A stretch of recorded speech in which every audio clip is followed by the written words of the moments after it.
Welcome everyone to today's City of Courtenay Council meeting. We're returning from our closed session, but I'll begin again with a land acknowledgement as most weren't in the room when we began today. I'd like to respectfully acknowledge that the land on which we gather is the unceded territory of the Comox First Nation, the traditional keepers of this land. And we'll move directly into introduction of late items. Councillor Cole Hamilton has requested that removing the financial barrier to home support for seniors, a compassionate BC and practical solution, be added to the agenda as item 10.5. And yeah, if there's no objections, we'll just add it to the agenda. So seeing none, we'll return to the Acting Mayor, can I just ask, is this a notice of motion or a motion, a resolution? It is a motion, not a notice of motion, because there's a deadline on June 30th that these need to be submitted to UBCM. Okay, thanks. All right, on to adoption of minutes. Anyone opposed, or actually, is there any discussion on that item? Seeing none, anyone opposed to receipt? That's carried. And moving on to delegations, we have the Downtown Courtenay Business Improvement Association here today. Welcome to present their annual report and bylaw update. And we have Tracy Clark here, the Executive Director, as well as Sandra Viney, Vice President. Welcome.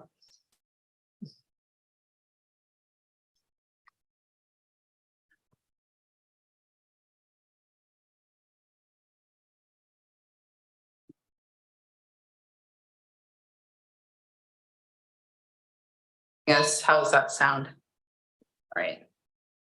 I can see a little bit of formatting issues from the saved version of this file. So those are beautiful pictures of the downtown. So you'll have to use your imagination. And we're here a year after we were here last time. So expect us to come every year and give you an annual update of the work that we're doing in the downtown core. And as you know, our mission is to ensure that downtown Courtenay is a vibrant place to do business. So next slide. We accomplish that through varied work, marketing committee, a safety and security committee. We also do beautification and placemaking, and we do advocacy in the community. These various committees are marketing, infrastructure, and safety and security. We meet once a month with our working board. They volunteer on at least one committee. Next slide.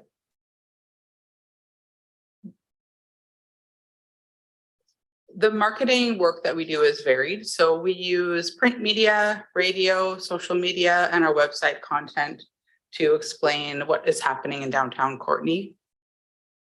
Next slide. These are some of the marketing initiatives that we've done throughout the past year. So this report is explaining what we've done in the year 2022.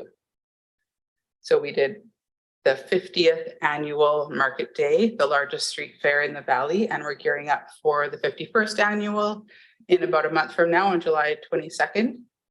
We also represented the businesses of downtown Courtenay in the Music Fest program this year. So we had the page, the blue page you can see with opt-in ads from some of our businesses.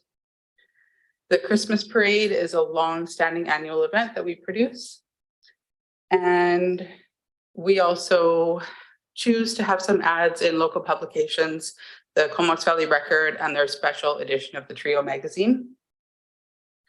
And we also host some third-party events. So downtown Courtenay as a venue where other community groups can have events, and that's the Farmers Market. Next slide. The Infrastructure Committee deals with everything that you see when you come downtown. And that work continues throughout the year. Next slide. Some of the examples of this work were the installation of the 4th Street Parklet. As you can see, you guys played a huge part in making that happen. And you applied for the Island Coastal Economic Trust grant that facilitated the building of that park. We also create banners that hang on all the light posts downtown. So there's a winter edition of the banners where we like to highlight local businesses that are part of the downtown as sponsoring those banners. Next slide. One of our busiest committees was the Safety and Security Committee. And this committee has been doing work for only the past few years, but as a response to some of the concerns that our members are bringing forth. So one of the things that we do is we advocate to all levels of government. You've been working with us on this locally, and we will be knocking on the doors of trying to have meetings with our national representatives as well as our provincial reps to bring forth the concerns and address some of the growing concerns that our members have with local safety and security. Next slide. We've streamlined the way that people can get support by making an easy access sheet right here with resources that people can access when they're having a problem. This saves a lot of the phone calls that we were getting initially. What do I do if? What do I do when? Who do I call? So all of our members have access to this sheet. And this was developed in partnership with Bylaw, RCMP, Island Health, and some of our members and community stakeholders. Next slide. We saw some growth in downtown Courtenay. I've never seen a list this long of incoming businesses. So some businesses got new owners and some came to downtown for the first time. So let's just take a minute to acknowledge the influx of new business and appreciate the energy that's coming to downtown. We also like to celebrate longevity. So there was a lot of big anniversaries this year. You can see 10, 23, and 30 years going on from there. Next slide. And we welcome some new board members this year. The Mustard Lady, a new owner of that business. Brody Abbott Slater came on board. Greg Chadwick, also a new owner of Graham's Jewelers, and Alex Clark from Cove Valley Co-working. Next slide. And now down to the meat of our presentation today. So this is a project that you've heard us talk to you about in the past, and we have completed all of our outreach work, and we have completed our AGM presentation to our members who were happy to support the bylaw amendments that we're putting forth to you today. Next slide. Our consultants, Urban Systems, did quite a lot of outreach, as you can see by the numbers and the graphics there on the left. And we also had some community feedback in person and in writing. Next slide. We were able to look at some similarities. A council meeting for the next little bit. Oh, Evan needs to mute. There's someone on the Zoom call that's unmuted that we can hear in council chambers. If everyone could just check their mute status who are attending on Zoom. Thanks. So we did a look into some best practices that are in other communities, and this is how we're stacking up against other communities. Can everybody see that slide?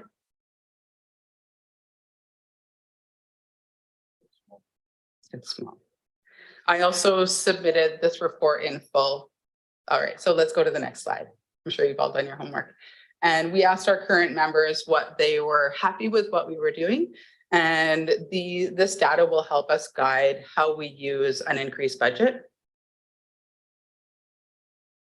So next slide, please.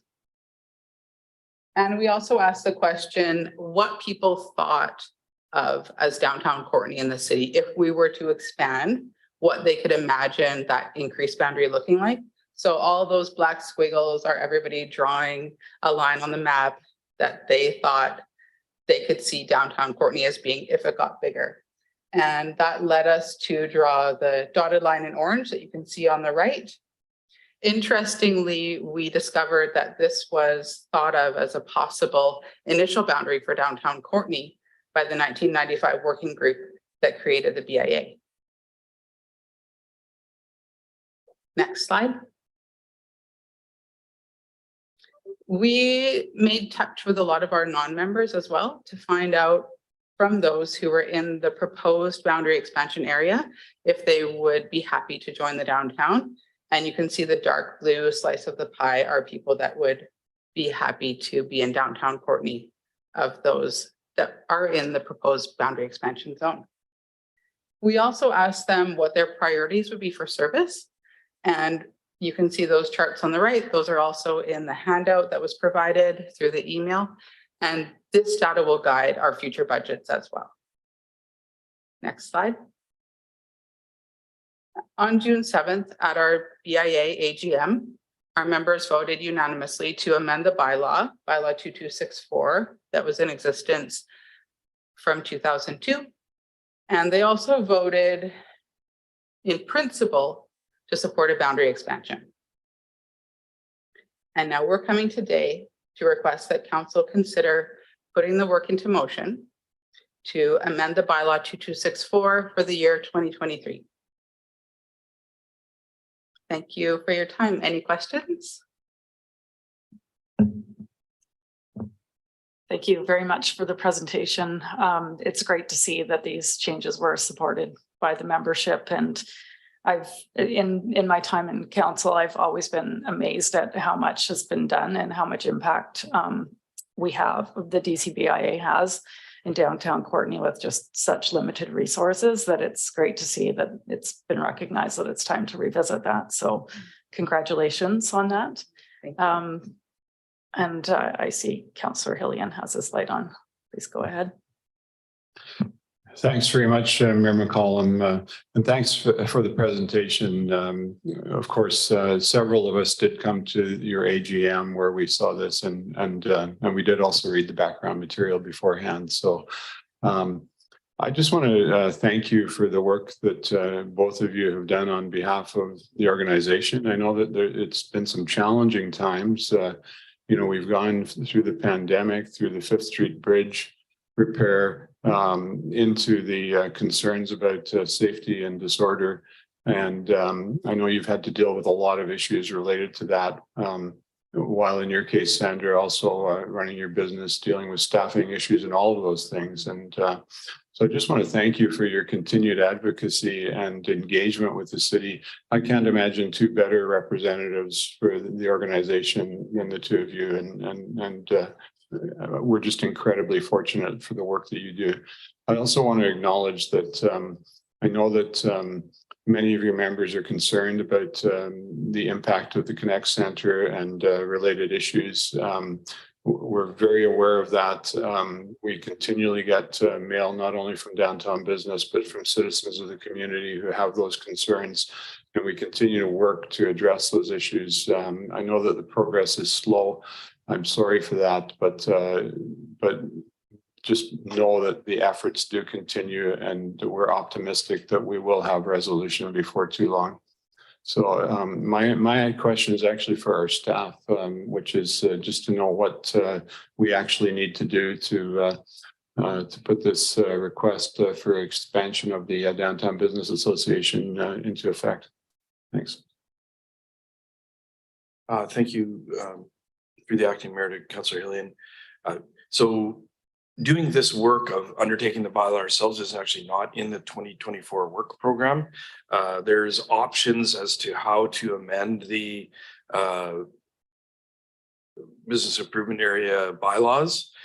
This request does involve staff undertaking those approvals, and we've received advice that although they're not looking for a boundary change, the monetary change it has the same level of effort in that regard. And so in the past, our finance department has looked after that. And I think there's been some discussion with Mr. Langemeyer and the group there. Timing is obviously of the essence. Although in our deliberations or discussions, we didn't, it's not our everyday work, that the financial change does have the same level of effort. It's an important area. Council has highlighted the importance of the downtown core. And so we will figure out a way to do this, and we'll reflect that and let council know about the implications.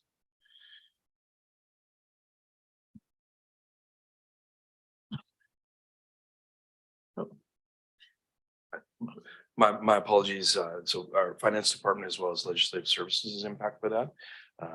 So my apologies for not having the complete picture of who's involved. Thanks for that. Councillor Jolicoeur, you're next in the list here. Please go ahead. Thanks, Acting Mayor. And thanks to the team from the BIA.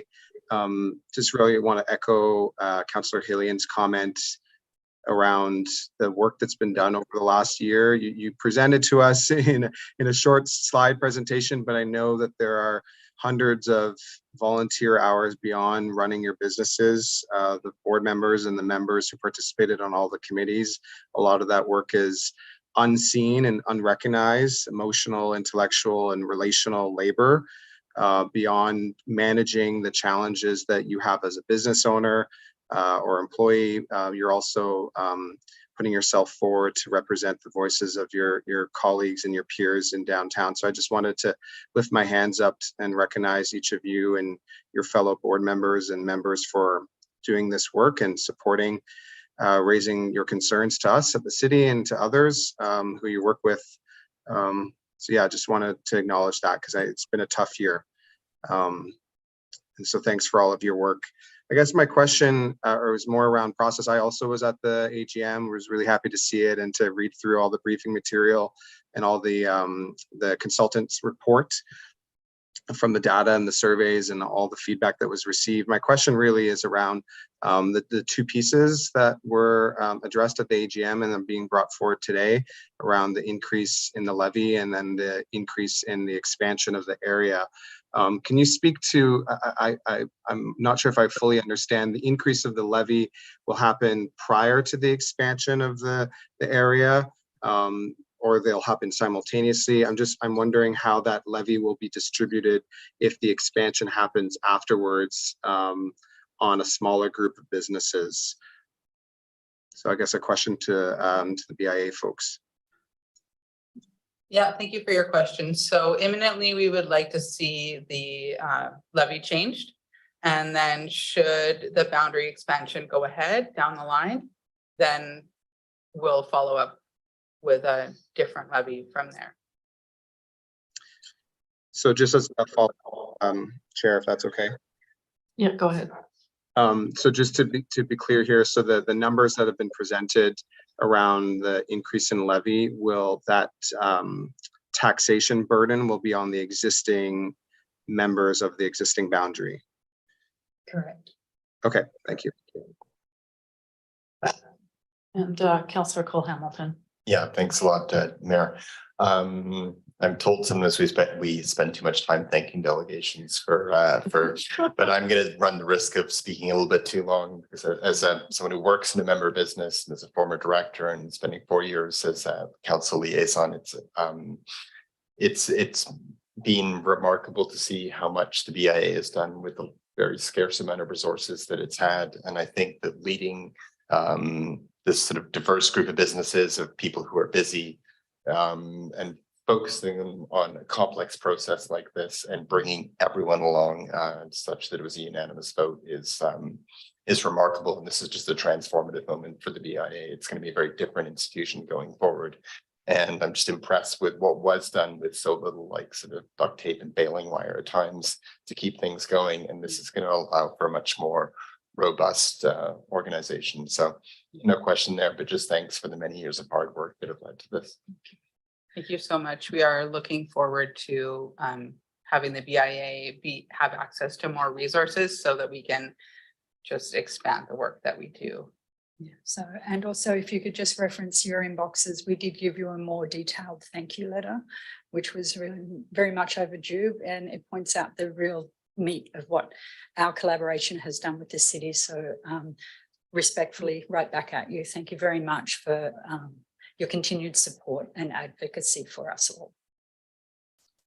Yeah, thanks so much. Thanks for coming today. And I do want to echo all the thank yous at the table because I've been absolutely impressed with all that you do. And again, all the hours and dealing with some really difficult, unprecedented challenges in our community with a lot of grace and collaboration. So thank you. As you're probably aware, we don't consider the delegation request at the same meeting. So this will come back at our next meeting and we'll discuss it further. Oh, apologies. We have one more question from Councillor Frisch. Yeah, Go thanks, ahead. Acting Mayor. Actually, just in that vein, the CA was, first of all, thank you very much, Senator Tracy. Our city manager was describing how he would find time. I wonder, are we gonna wait till this comes back to get that in motion, or is that something that staff have already have their finger on the pulse of? Sorry. Just through the acting mayor, so in accordance with their delegations, so it'll come back to the next meeting and then you'll give us structure. Great, sounds good. Thank you for that. Well, thanks so much for the presentation and looking forward to tackling it next council meeting. Thank you. And we do acknowledge the future work that we hope that you undertake. And thank you very much for considering our request today. Thanks. Okay. Oh. Go ahead, Councillor Moran. I just thought we'd make it a clean slate, seeing how we're all breaking the rules tonight about thanking our delegations. Yeah, I just obviously want to say thank you to two who I see as amazing women leaders in our, not just in our downtown, obviously, but in our community. I've had the pleasure to work with Sandra on the Food Policy Council as well, that she puts tons of hours into. So, and I know many downtown businesses have other volunteer commitments. And, this presentation is focused in a couple areas, the bylaw request, et cetera. And we did touch on the challenges in the downtown. And I just want to emphasize that I believe these are things that we will navigate our way through, and that I see our downtown as incredibly diverse and vibrant and enjoyable experience when I'm down there.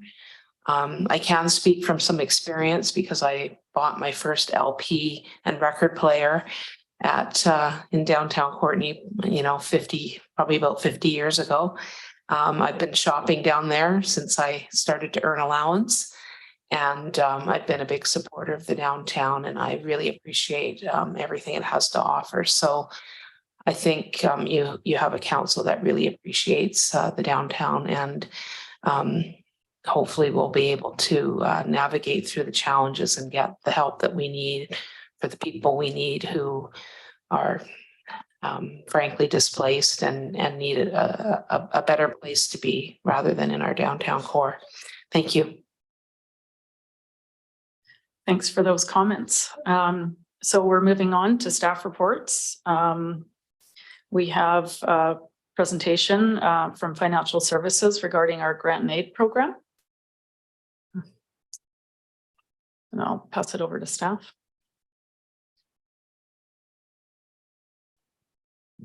Yep. Oh, hello, acting mayor and council. It's nice to be here once again.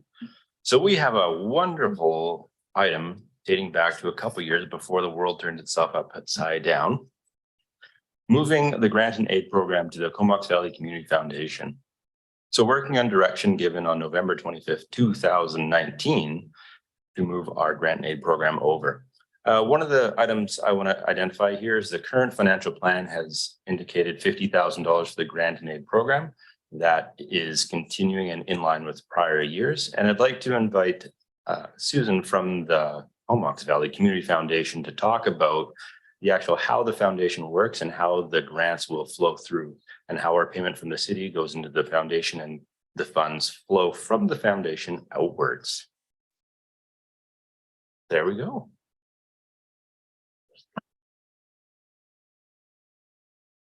I think, there we go. First of all, thank you very much for having us join you today. It is an honor to be here. I'm very pleased to represent the Comox Valley Community Foundation as one of my almost final duties. I will be retiring. I hate that word. I got to find a new R word. Retiring as of June 30th. So it is my pleasure to be here and speak with you as something we've been talking about for the past 4 years. So I am joined by my colleagues, Jolene Finnerty, who is the incoming Executive Director, and Sigourney Brown, who is our Community Engagement Manager, who administers our granting program. So next slide, please. So the Comox Valley Community Foundation was established in 1996.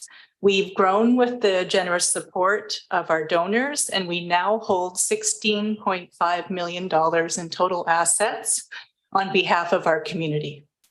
We are the local charity that supports all 200 plus other charities and not-for-profit organizations in the community with grant funding so that they can continue to carry out their valuable work in support of our community. So what makes us unique? We have a really deep understanding of the issues and challenges facing our community. We're passionate about making them better. Our program not only identifies long-term needs and builds for the future, but we also work to have an immediate impact. And we support all nonprofit organizations in the Comox Valley so that donors can connect with all of the causes that they care about. So next slide. So traditionally, donor gifts have been invested and the income earned each year creates funding grants that drive our local charitable and nonprofit community. Organizations that you know provided essential services across our region and make the Comox Valley a better place to live each and every day. We now also offer donors the opportunity to have an immediate impact through what we call flow-through gifts, which is what we're going to be talking about today. So the next slide. So the Comox Valley continues to experience population growth, primarily incoming migration, at a pace well beyond the national average. This is a vibrant economic driver, attracting wealth and investment to the community. But we're also facing incredible pressures. And I really appreciated the word grace that you used to describe the Downtown Business Improvement Association. They really have been graceful in addressing the many challenges over the past number of years.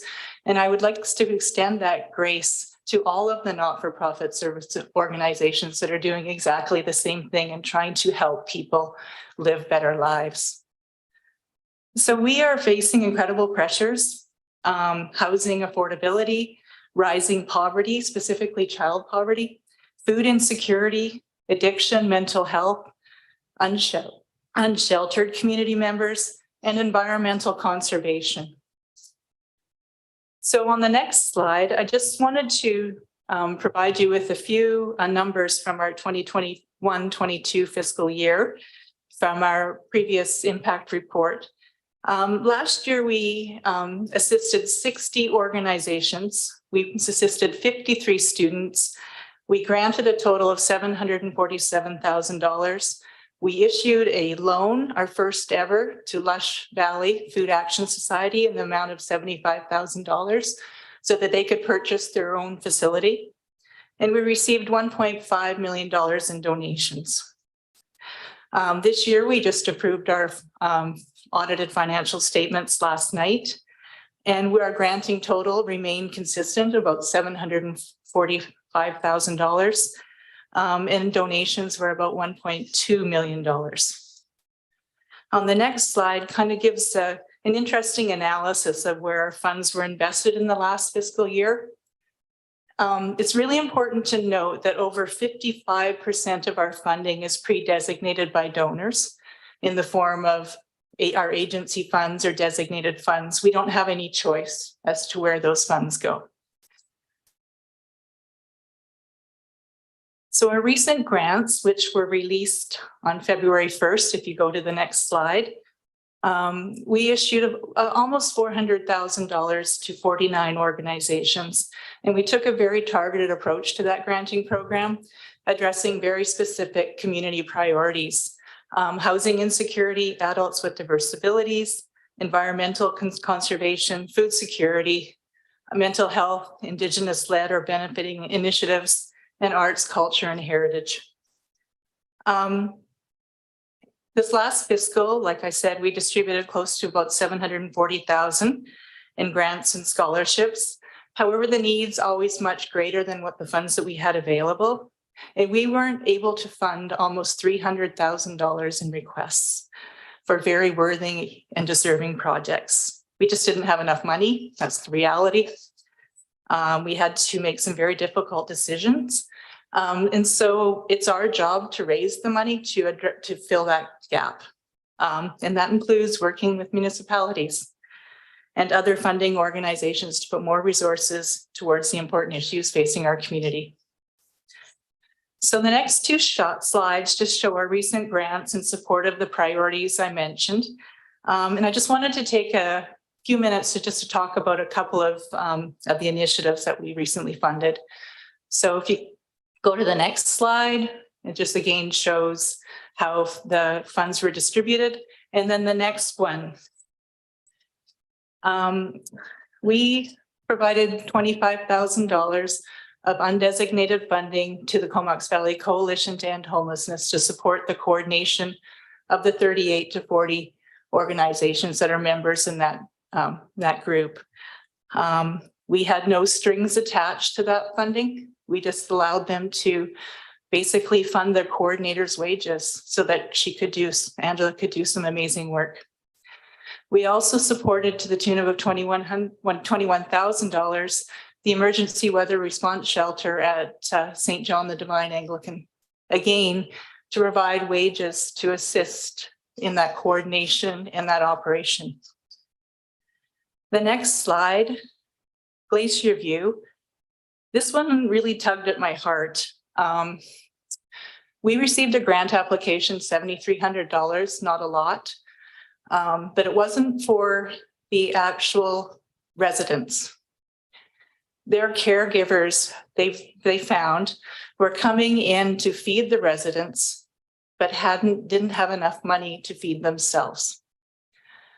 So they have put a program in place with our support to provide complimentary meals, no questions asked, to the caregivers who actually come in to feed the residents. So it's not a lot of money, goes a very long way in making people's lives better.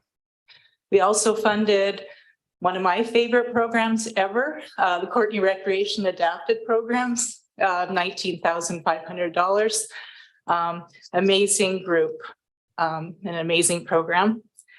And then on the next slide, I wanted to bring to your attention two of the grants we did to support environmental conservation. We took a look back. Every year we take a look back at what we've been funding.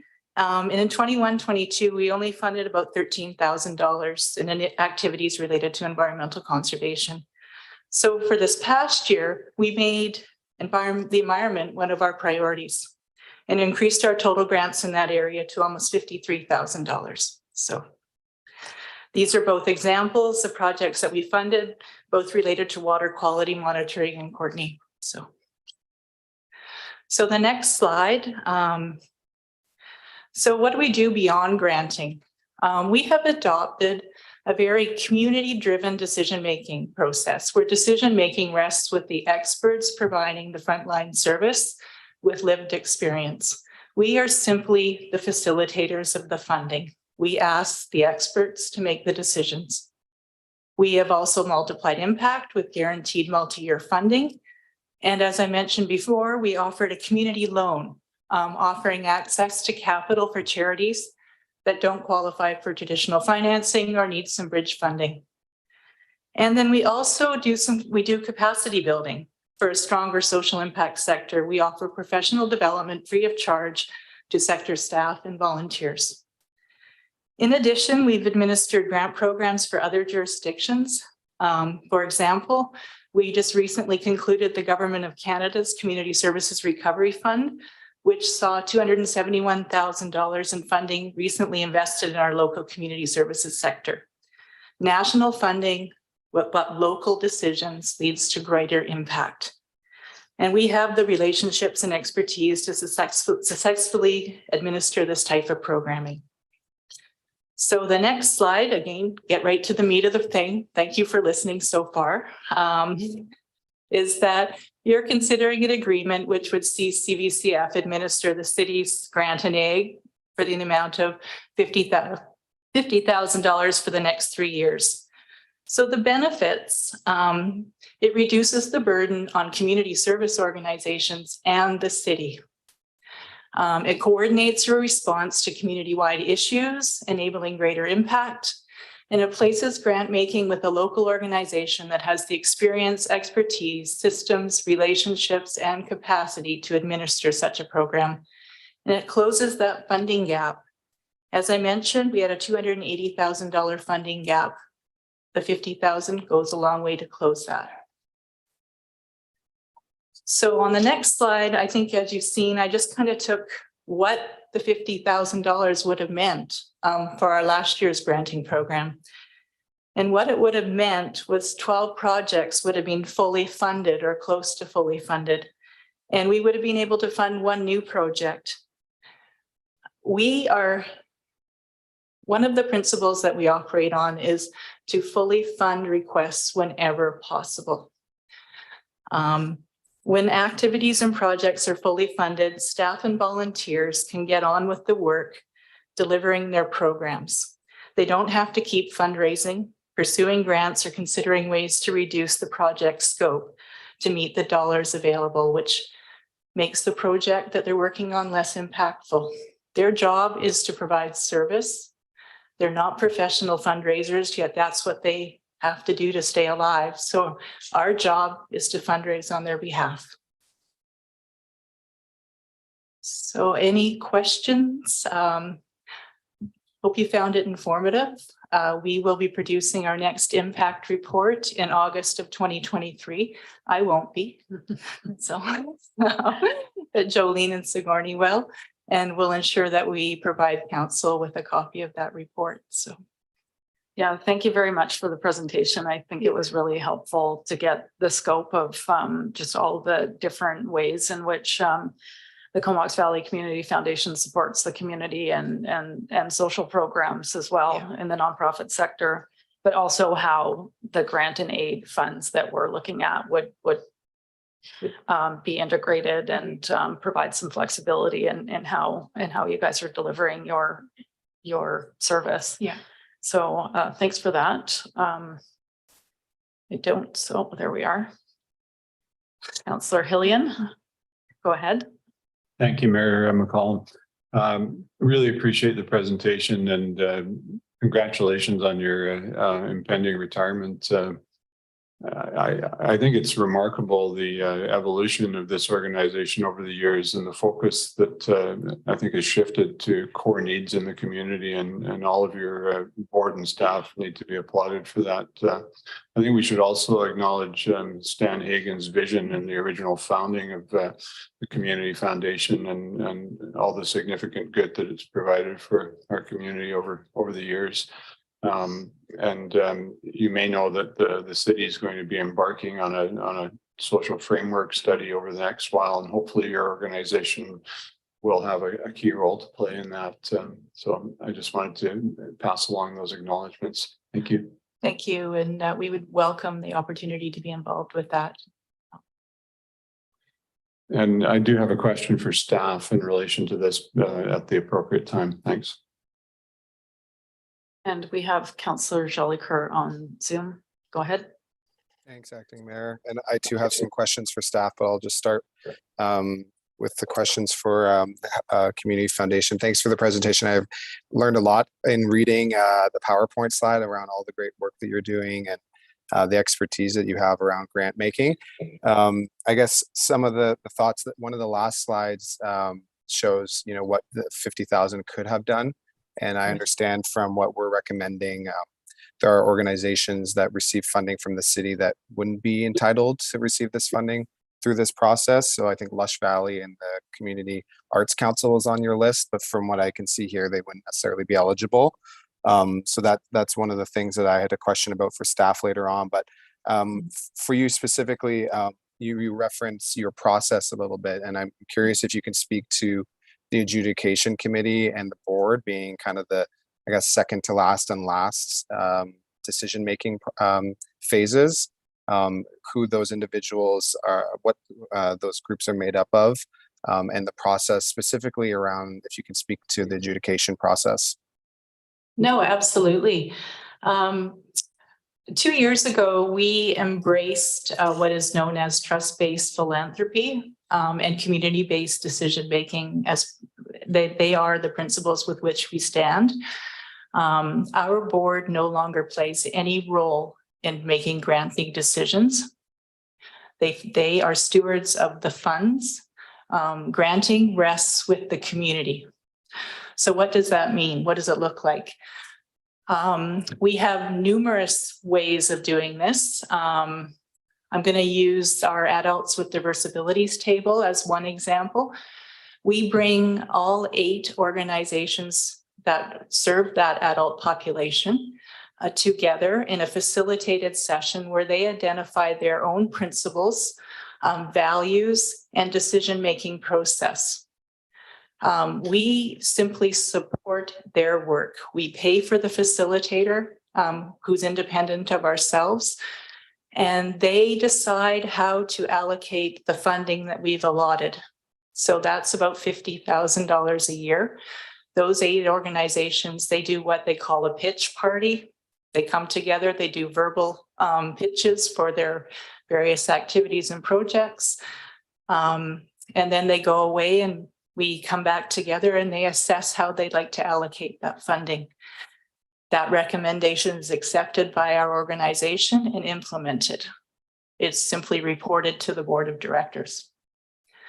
Another way that we allocate or make decisions is we bring community members together. I'm going to reference the latest round of granting, which is the Community Services Recovery Fund.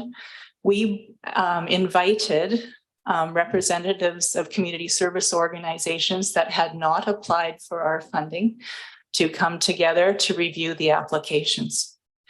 They were given about 2 weeks to review the applications. And again, we brought them together in a facilitated session, asking them how they wish to rank and allocate the funds. And once again, those decisions were simply reported to our board. The community services sector knows what is needed better than we do. We just facilitate those relationships and work with them to have the greatest possible impact to our community. I can go on, we can talk about how we bring with our community enrichment grants, how we bring representatives from arts and addictions and homelessness and food security all together in one room to adjudicate the grants. And again, we just simply facilitate and report to the board how the money is being spent. That's very helpful. Thank you. Thank you. Yeah, that's great context to have and highlights where you have capacity that the city of Courtenay doesn't. So I think that's very helpful to understand. It doesn't look like there's any further questions for you. Okay. So thank you very much for your presentation and answering questions. And also congratulations on your retirement. Yeah. I have no doubt you'll manage to be busy in the community regardless. Yes. I've already got a few boards lined up, so I'm not surprised to hear that. Thanks. Yeah, thank you all again for having us. And any questions, please do not hesitate to contact and reach out to us. Thanks. And I hope everybody's watching the NHL draft over there, Kurt.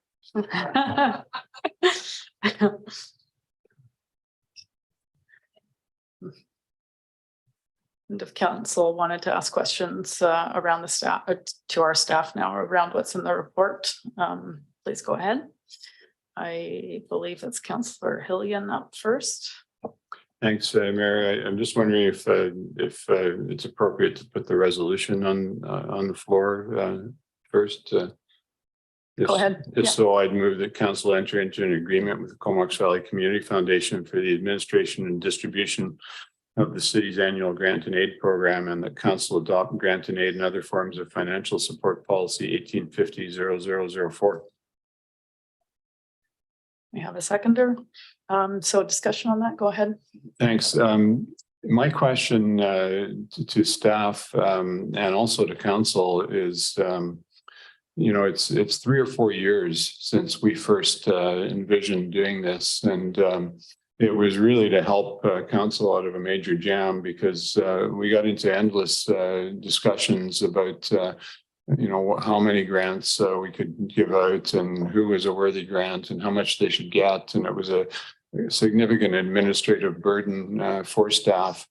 So the idea of moving this to the community foundation, I think, was a really positive one. But that was 3 or 4 years ago, and the needs continue to grow. I'm just wondering whether the $50,000 amount is in fact adequate, and given that that this money comes from gaming revenues, whether we would perhaps consider increasing the amount.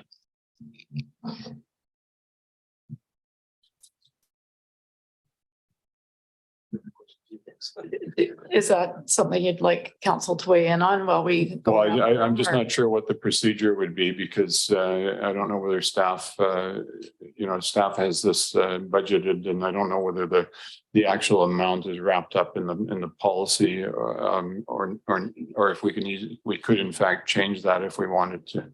Okay. So that was a question. Thanks for that clarification. Did you want to answer that? Go ahead.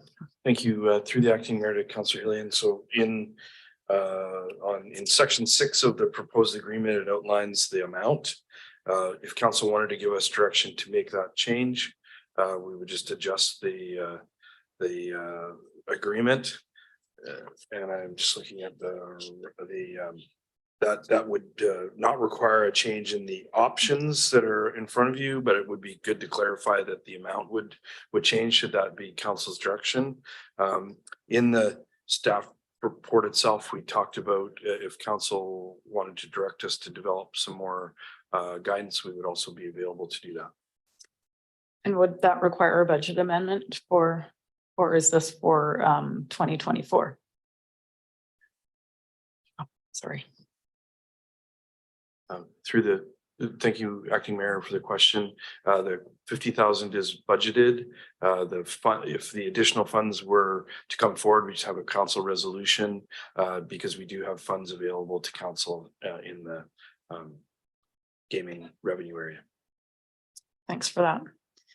Next up, we have Councillor Fresh. Yeah, thanks, acting mayor. I had a similar thought, and in my recollection, we in the past have granted somewhere closer to 100,000. I think 98,000 comes to mind the last time we did it. I also understand that some of the money that we granted, we might be holding back in case it doesn't fall under the community foundation's purview or so on, and leaving a bit of wiggle room for council to do stuff as well. But in general, I'm definitely in support of Councillor Hillian's idea of upping the amount, and would be interested also in hearing from staff how difficult that would be to do on a yearly basis, or if we do this right now.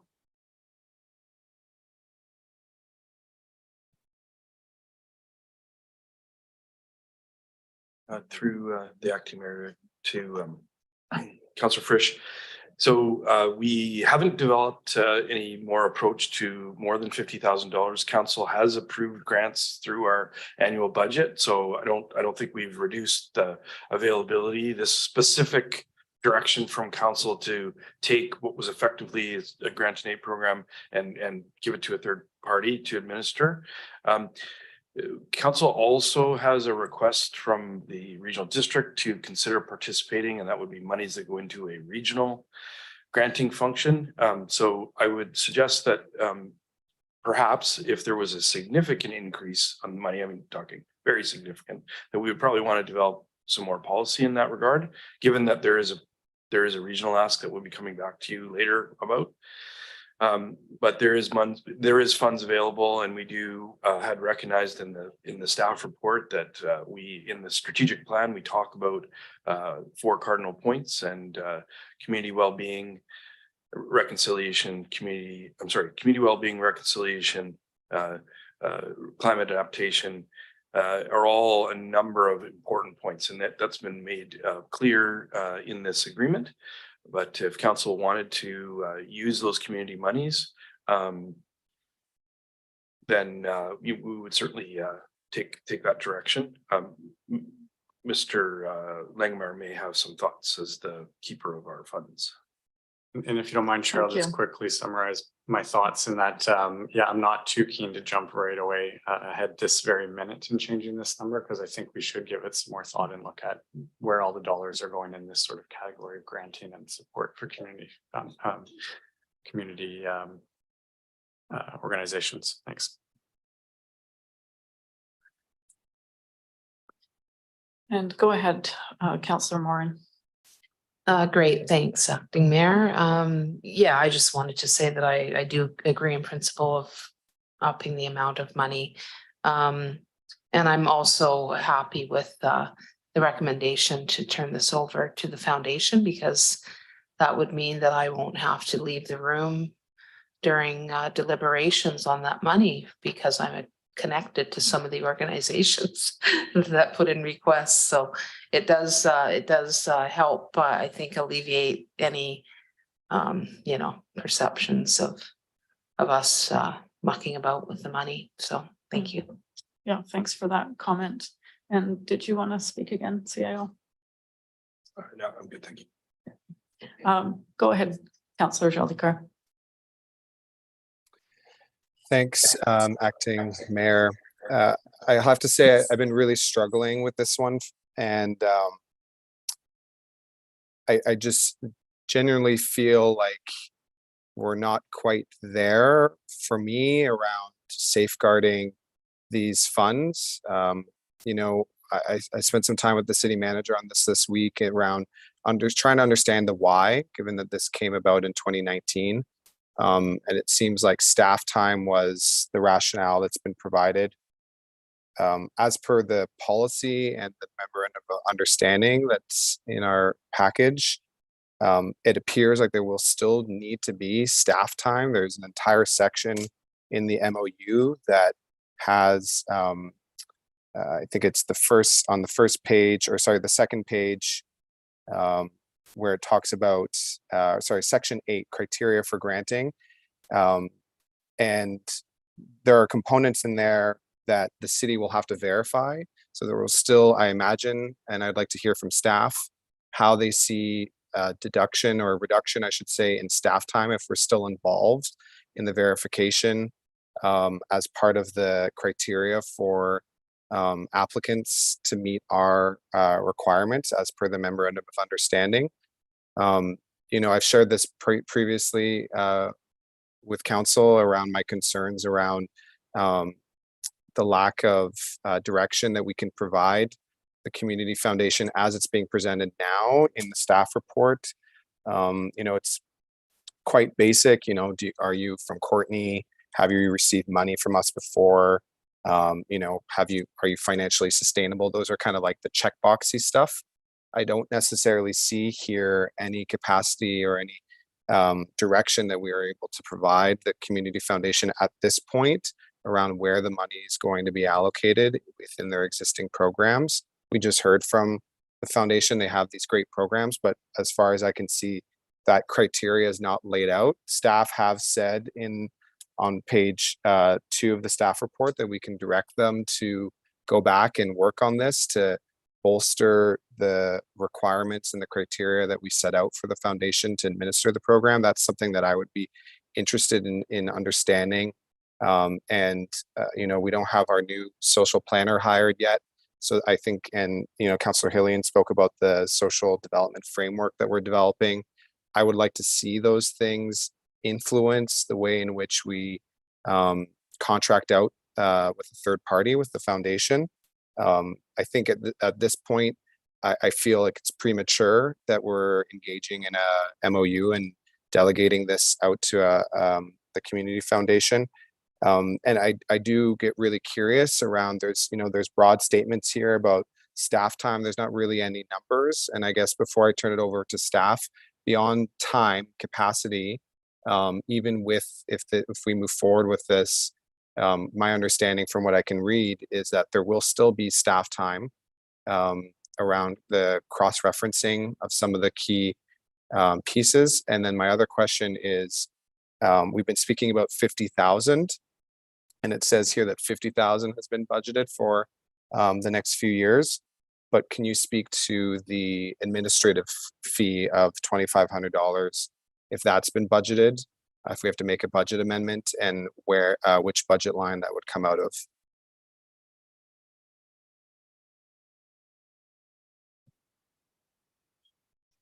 Thank you, through the acting mayor to Councilor Jolicoeur. There's a few questions in there, and I'll answer a few, and then I'll ask Mr. Langemeier to weigh in. So this is council direction to undertake this work. There was a resolution put forward. So this staff report is just coming forward to say, based on your previous directions, this is how it would work. So we haven't undertaken a significant amount of analysis on what the staff time involved was. That wasn't the direction that we had from council at this point. With respect to the amount of staff time related to the existing MOU, ultimately it's providing background information to CVCS on Coquitlam Valley Community Foundation on who does receive funding from us in a confirmation. I don't see that being a significant amount of work to do that. However, the administration of this grant program previously was off the very corner of the financial services desk. It's a very small department that undertakes significant work, particularly now in the financial planning component, especially around asset management and the new services that we're entering into. So there is, it is not the removal of this work enables the focus to continue on expanding service areas in financial, in the financial services area. With respect to what's been budgeted in the MOU, it talks about $50,000 with the $2,500 administration fee. The budget line item is gaming funds funded, so it's not tax funded. And then maybe Mr. Langemeier, if I've not caught all the questions, we can go from there.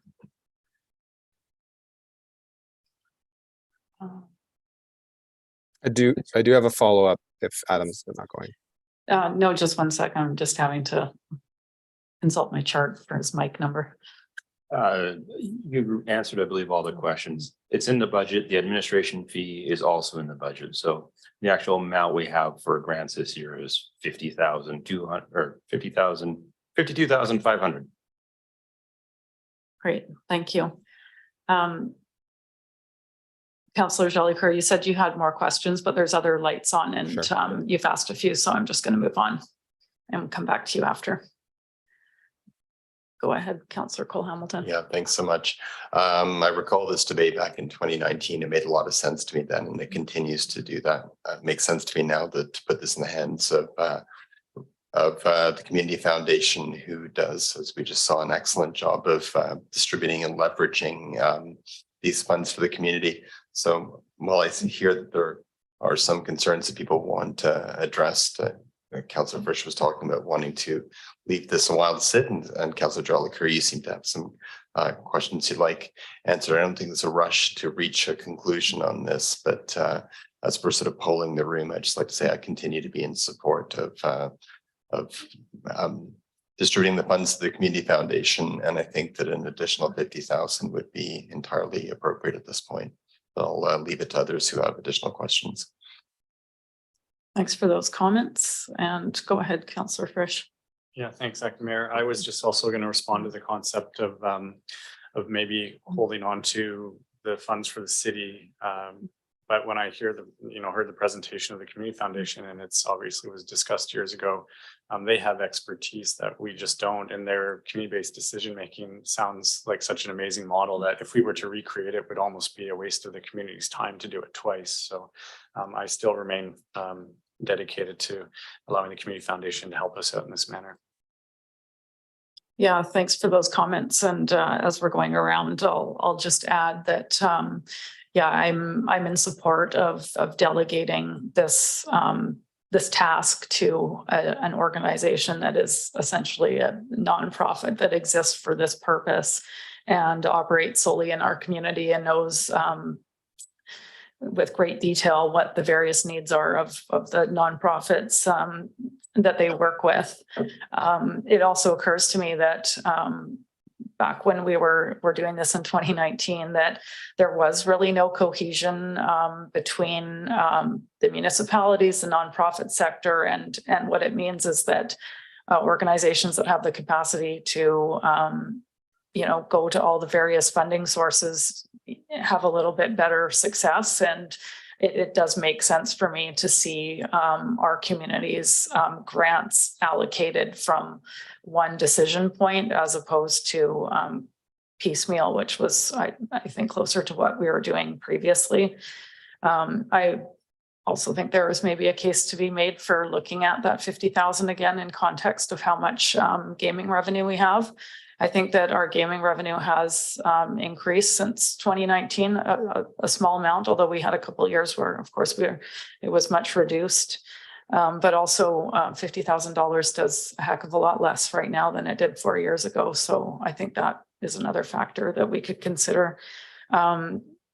A question to our finance staff, and I'm not sure if this is available at your fingertips, but what did our gaming revenue come in at for the previous year? Off the top of my head, gaming revenue came in at $1.1 million. Historically, we had budgeted around $1 million, and for 23 and beyond, we have budgeted $1.2 million. And going again from memory, the current reserve balance sitting in gaming I think is hovering around, it's over $1 million now. So there's been a couple of years where the grant money hasn't been spent well. 2020, 21, and 22. Okay, great. So if for this 3-year contract, you wanted to bring those funds up to $100,000 a year, it would not be a financial strain on the gaming fund. That's helpful to know. And I suppose if we wanted to increase it along Councillor Hillian's suggestion, we could do that temporarily while we wait to see what happens with the regional approach. Thank you for that. Councillor Morin. Oh, actually, I'll let you ask your other question, Evan, because Councillor Morin's light came up after yours. So please go ahead. Yeah, thanks. In the MOU, it doesn't actually explicitly say that the foundation has to follow the policy 1850.00.04. So I just want to get clarification. What is our mechanism of ensuring that they're following the policy? In the MOU under section 8, it speaks to the request is the only financial support from the city. And so as I shared in my comment to the foundation, there was 2 examples that were provided that, from my understanding, would not, and that would be Lush and the Arts Council. And so I don't know if we've identified that as a potential issue. And then the other question I have is around the policy.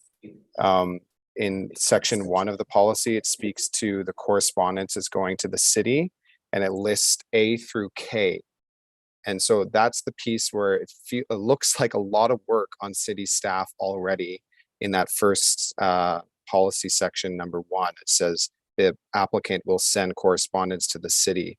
So I'm wondering if that's an error and that's in fact going to go to the community foundation, or if that is in fact still coming to the city to verify.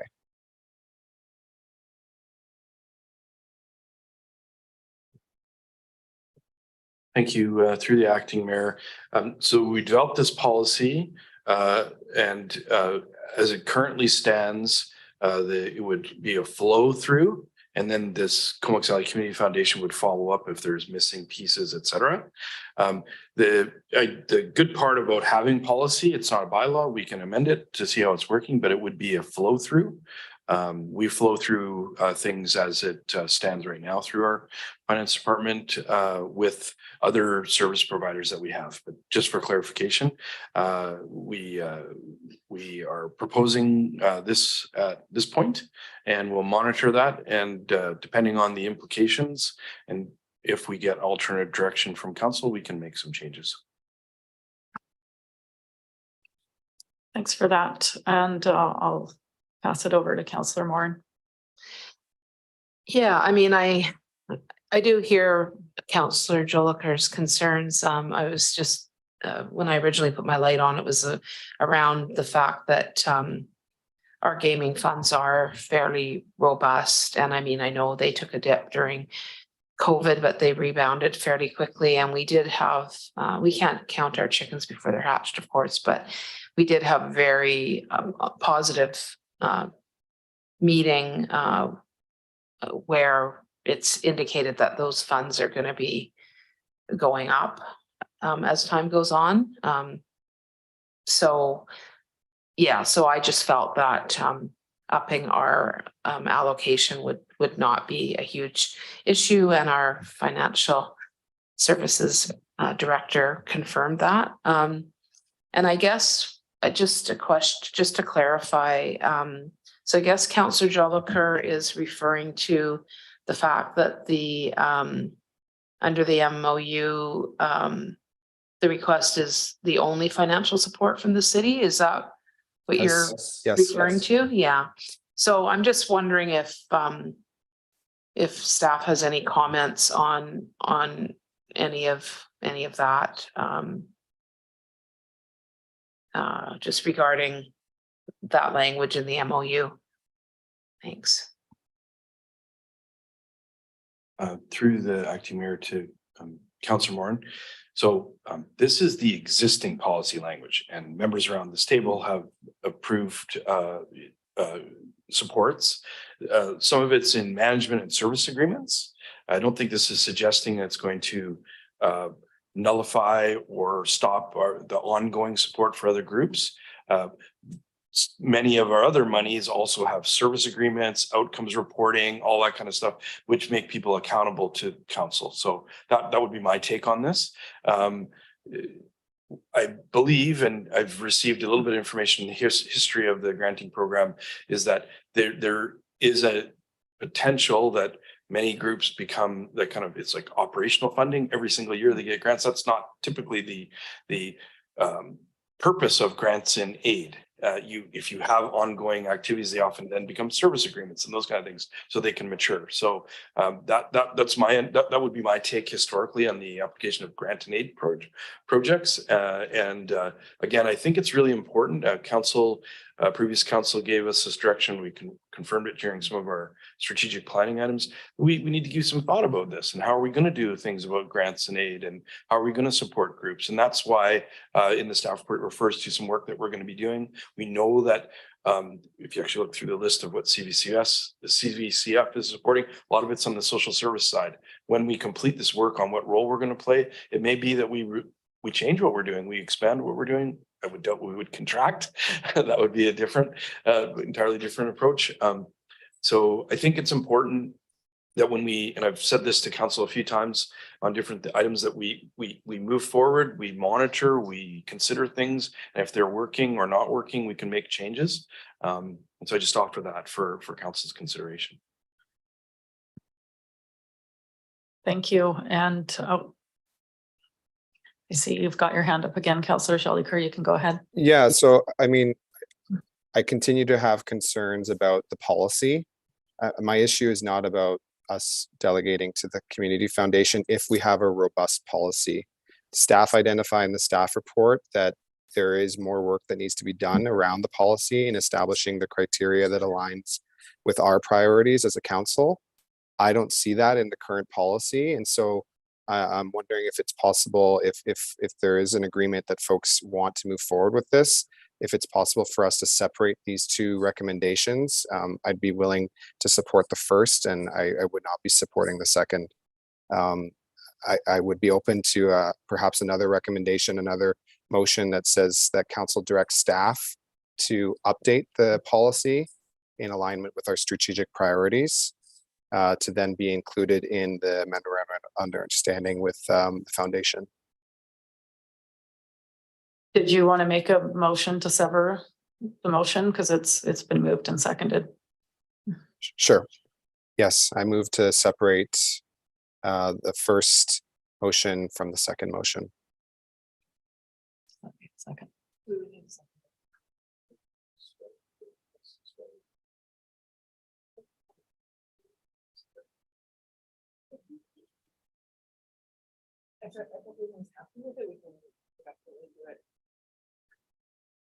Okay, apparently we don't need a seconder. Does anyone want to speak to the first part of the motion? Go ahead, Councillor Hillian. Thanks, Chair. I think it makes sense to sever the motion and that I think there's strong agreement to go ahead with an arrangement with the Community Foundation. And then I think Councillor Jellicoe's actually made some good points about the policy that we may be able to take a second look at that, and maybe coincidental with that, we can also consider at a subsequent council meeting increasing the funds that we allocate for these purposes. Thanks. Go ahead, Councillor Frisch. Thanks, Acting Mayor. I feel the same way, and I'm actually happy to support both the split motion, parts of the split motion, and then perhaps just request that staff bring this back next year to look at the overall amount and perhaps changing the policy in ways that council might see fit next year.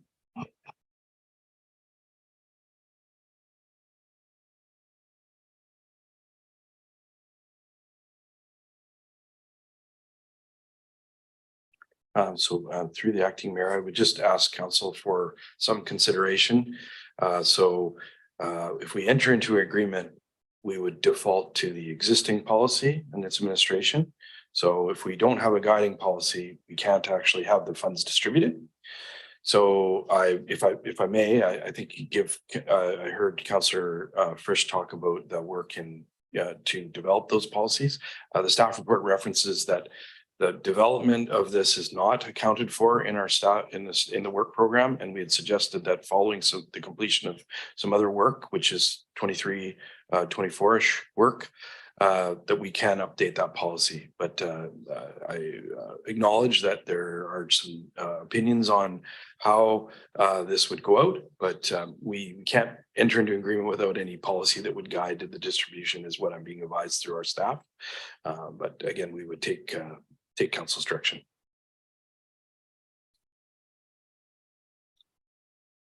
Thanks for that. Councillor Moore. Thanks.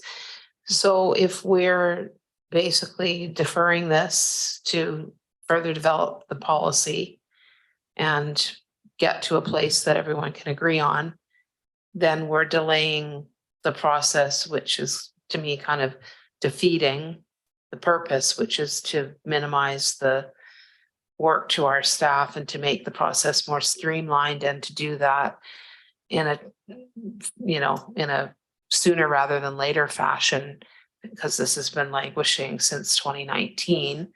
So I guess I'm confused how this meets the original intention of this recommendation, which is to basically hand it over to another organization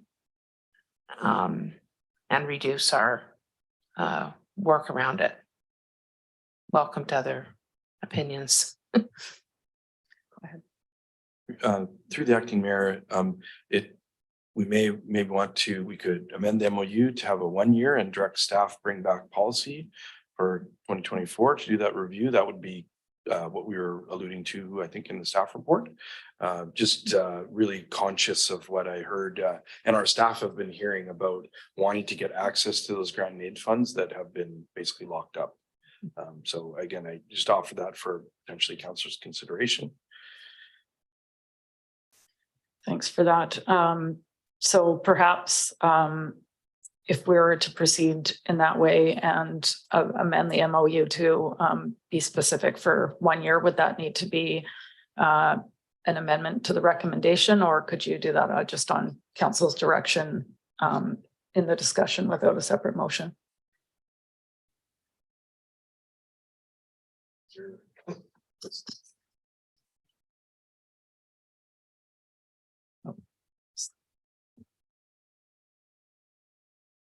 That's a really good question. I don't have an answer for it. What would you like? Sorry, through the acting mayor. So we have an existing policy. This is the policy and how it would be administered. So we can amend the MOU first to say it's for a 1-year period, and then go to the motion and then adopt it. And then give us that direction to come back. It would work in the staff thing, and we will have some other works that have been completed to maybe potentially support council's direction. And I actually think it'd be really great that we get specific council direction when we come forward in this consideration into what council would like to see as to be augmented in the deliberations and delivery of these grant monies at the time we come back. Okay, great. I see some nodding on Zoom. So hopefully that aligns with what you have in mind, Councillor Jolicoeur.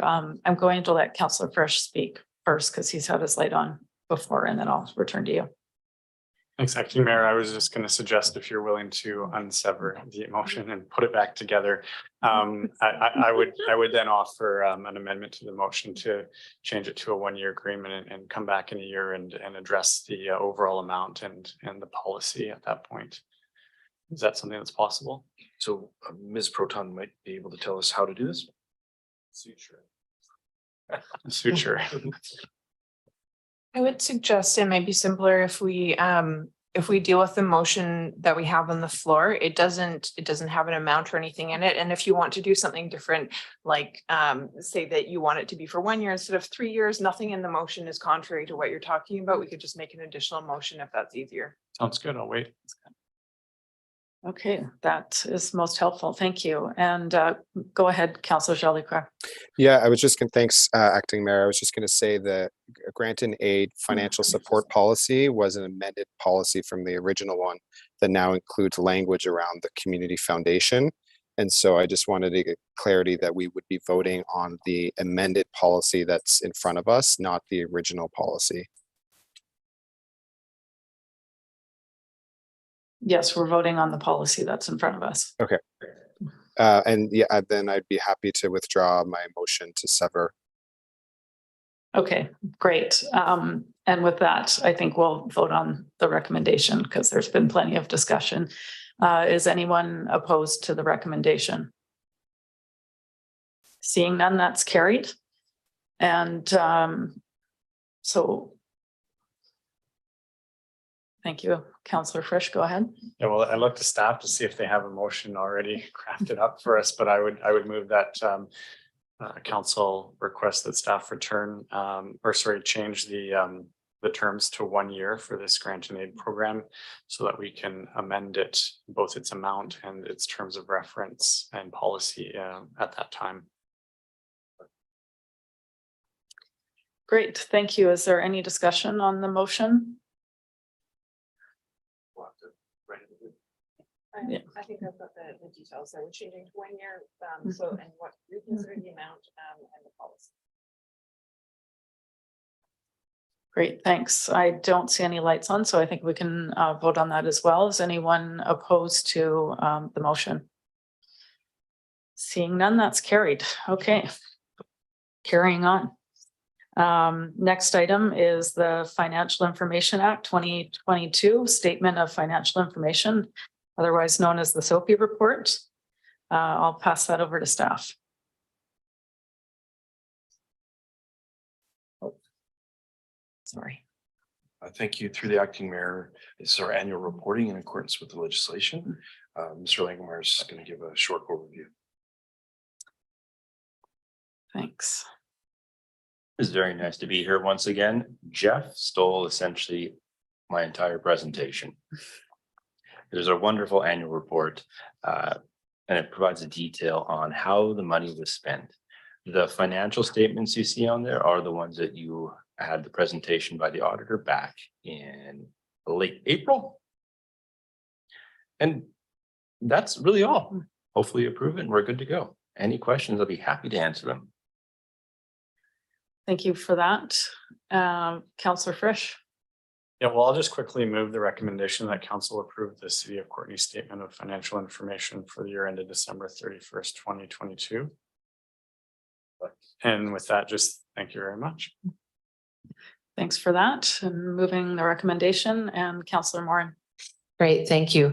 I just had a question about vendors. I think in the vendors list, we also have contractors who do programming through the rec center and those kinds of things. And I guess I'm just wondering if our procurement policy applies to contractors. And the reason I'm asking that is, do we have any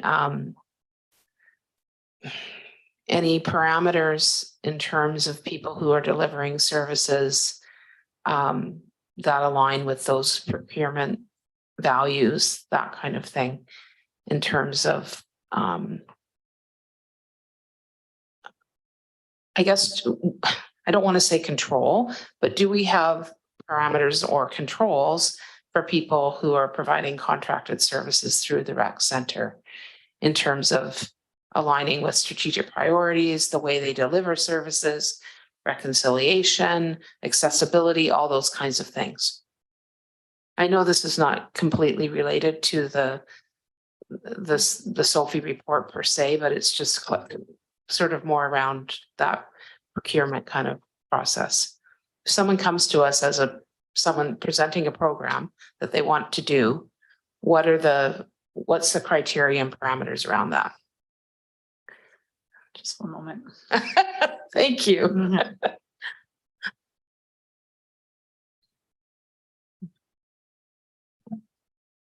Thank you for the question through the acting mayor to council. We do have parameters absolutely in place, and we have contracts for services in place with all of our instructors and service providers. They fall into a variety of arrangements depending on the program and the type and so on. Some of the providers you see in Sophie are ones who are probably on revenue sharing agreements, and we use best practices and industry standards to determine what those agreements are, and that's why they're contractors and not employed instructors. In terms of who is selected, that's really up to our program staff based on what's happening in the community and what we're hearing from the community in terms of what kinds of programs they're looking for, and then the contract would outline our terms of engagement and what our expectations are in terms of risk management, liability, training, service, all of those things. And so really it's a programming decision based on what we're hearing from the community. And of course, if we're hearing any concerns or questions, then we address that with the instructor, and those programs only run if there's registration targets met that are written out in the agreements. Great. And I guess one of the reasons I'm asking this question is because I did have a query around this, because these amounts are published. And if there is a program that's perceived to be quite expensive, as an example, and how is that meeting our goal for affordability of programs and that kind of thing? And if I can answer that, all of our programs are eligible for our financial access and financial assistance. So regardless of how the program is delivered or who delivers it, all programs are eligible for financial assistance. So if anyone is facing a financial barrier to access, then they can approach staff and we can administer some financial support that way. Okay, great. Thank you. I think for some reason, this person didn't think that some of those private contractor programs were applicable. So thanks for that clarification.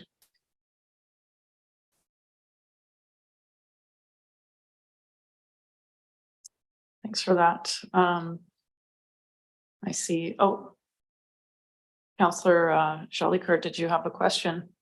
Go ahead. Thanks, acting mayor. Yes, just two quick questions on the vendor list, goods and services. We have $347,000 from Suncor products, and there's also Fortis BC 139,000. Could staff share a little bit around what those are? What those costs can be related to broadly, obviously not the individual items, I'm sure, but more broadly. Suncor Energy is our fuel provider. So that would be gasoline and diesel. Fortis is our natural gas provider. And we natural gas for buildings. Okay, thanks. Thanks. Thanks for that. I see no other questions.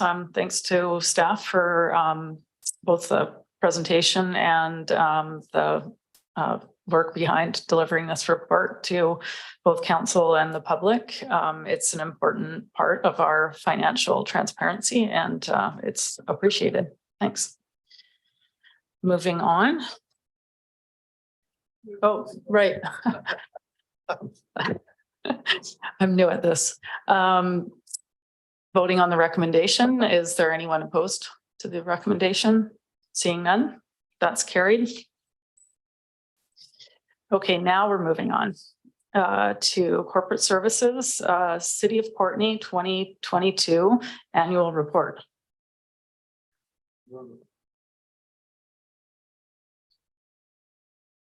ahead. Thank you. Through the mayor, acting mayor to council, we're really happy to have the 2022 annual report in front of you. Ms. Anguillo and her communication staff led the development of our annual report. Council gave us some very clear direction in 2020 about our annual report. I think we've embraced that. This is the last annual report that will also be based on the previous strategic plan. I just wanted to highlight that, but I just wanted to say thank you very much to all of our own staff internally that contribute to this annual report. And Ms. Gio, I'll give an overall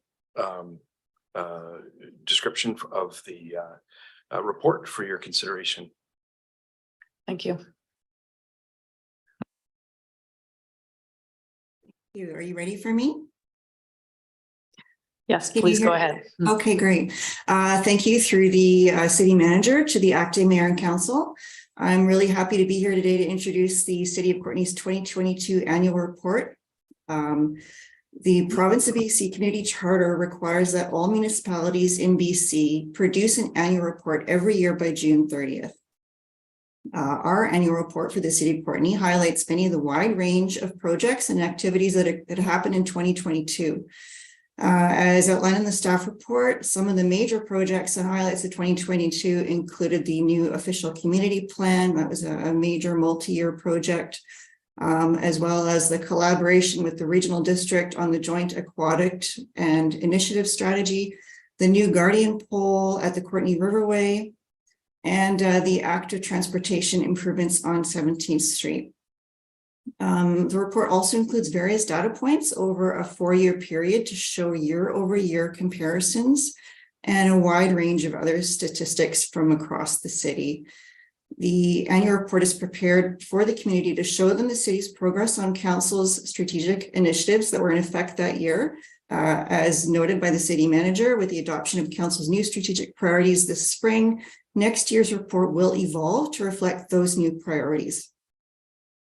News about the annual report was published on the city website and promoted on social media, including Facebook, Twitter, and Instagram, as well as statutory advertising and write-up in the local Comox Valley Record newspaper. The annual report is compiled in-house by communications staff with support from all departments across the city. Thank you very much. I'll turn it back to the city manager. Well, he just stepped out. Oh, okay, well, here I am.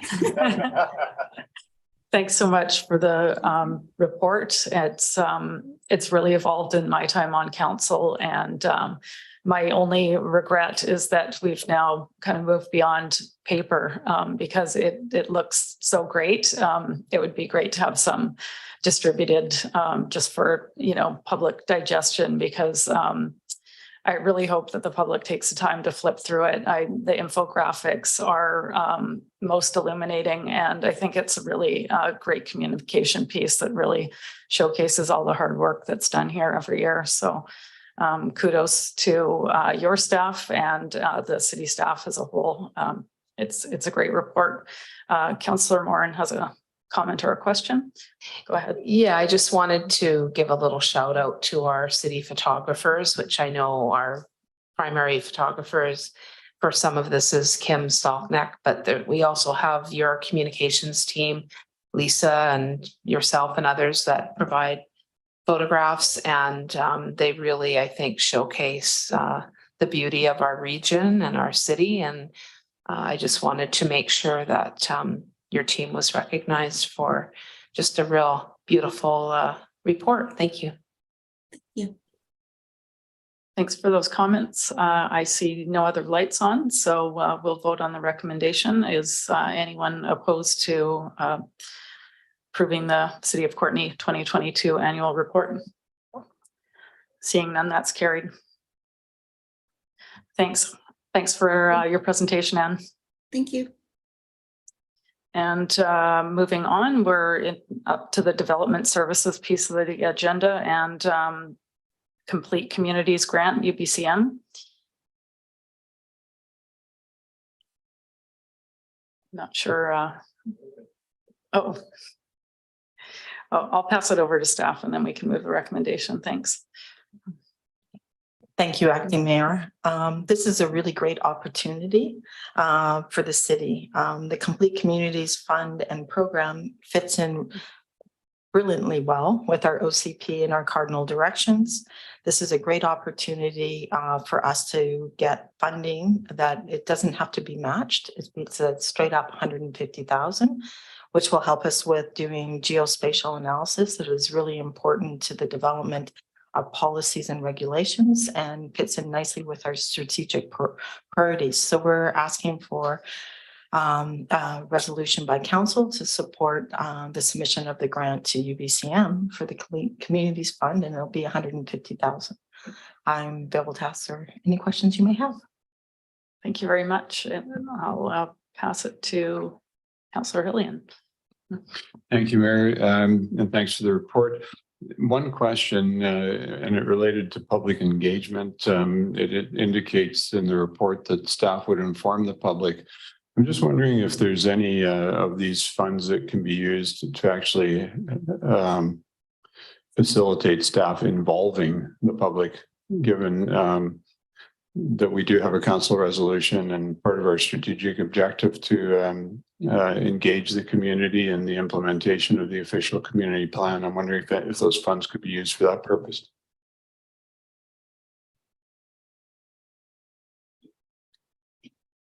Through the acting mayor to Councillor Hillian, in regards to this specific fund, with this is targeted at geospatial analysis, but we would be doing engagement when we're developing the policy and the regulations, but that wouldn't necessarily come 100% from these funds. So it's really about geospatial analysis and complete communities and developing the metrics we need. Okay, and that probably suggests that I don't know enough about geospatial analysis, so thanks very much. Thanks for your question, Councillor. And Councillor Jolicoeur, you're next. Yeah, I think I was on the same, thanks, Acting Mayor, same train of thought as Councillor Hillian. Under financial implications in the staff report, it speaks to that we've hired a consultant to draft this application, or we will if this passes. And that we'll be hiring consultants to do the work, including public engagement. And so I was curious what that public engagement, because I didn't make that natural connection between geospatial analysis and public engagement. So if you can maybe draw that connection for me. And then under the discussion, it speaks to the two deadlines, one including June 16th, 2023, and then January 12th. And so I'm wondering if that was either a typo or if we've missed that first intake.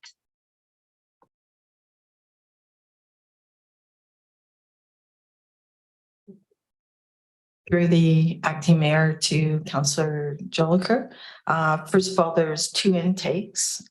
We have submitted the grant for the June 16th and let UBCM know that we hadn't had an opportunity to get to council for the required support from council, so they're aware of that. We did that because we had a very short time frame and we thought it would be really important to get in the first intake because we think there'll be a lot of demand for these funds. And then the public question. Yes, go ahead. Through the acting mayor to Councillor Jolicoeur. Yes, there will be some public engagement as we go through the development of policies and the regulations that we'll develop through the use of geospatial. but predominantly this money is to be used for the geospatial. But that when we need to have discussions about the geospatial data, that's when we will engage the public. Thank you.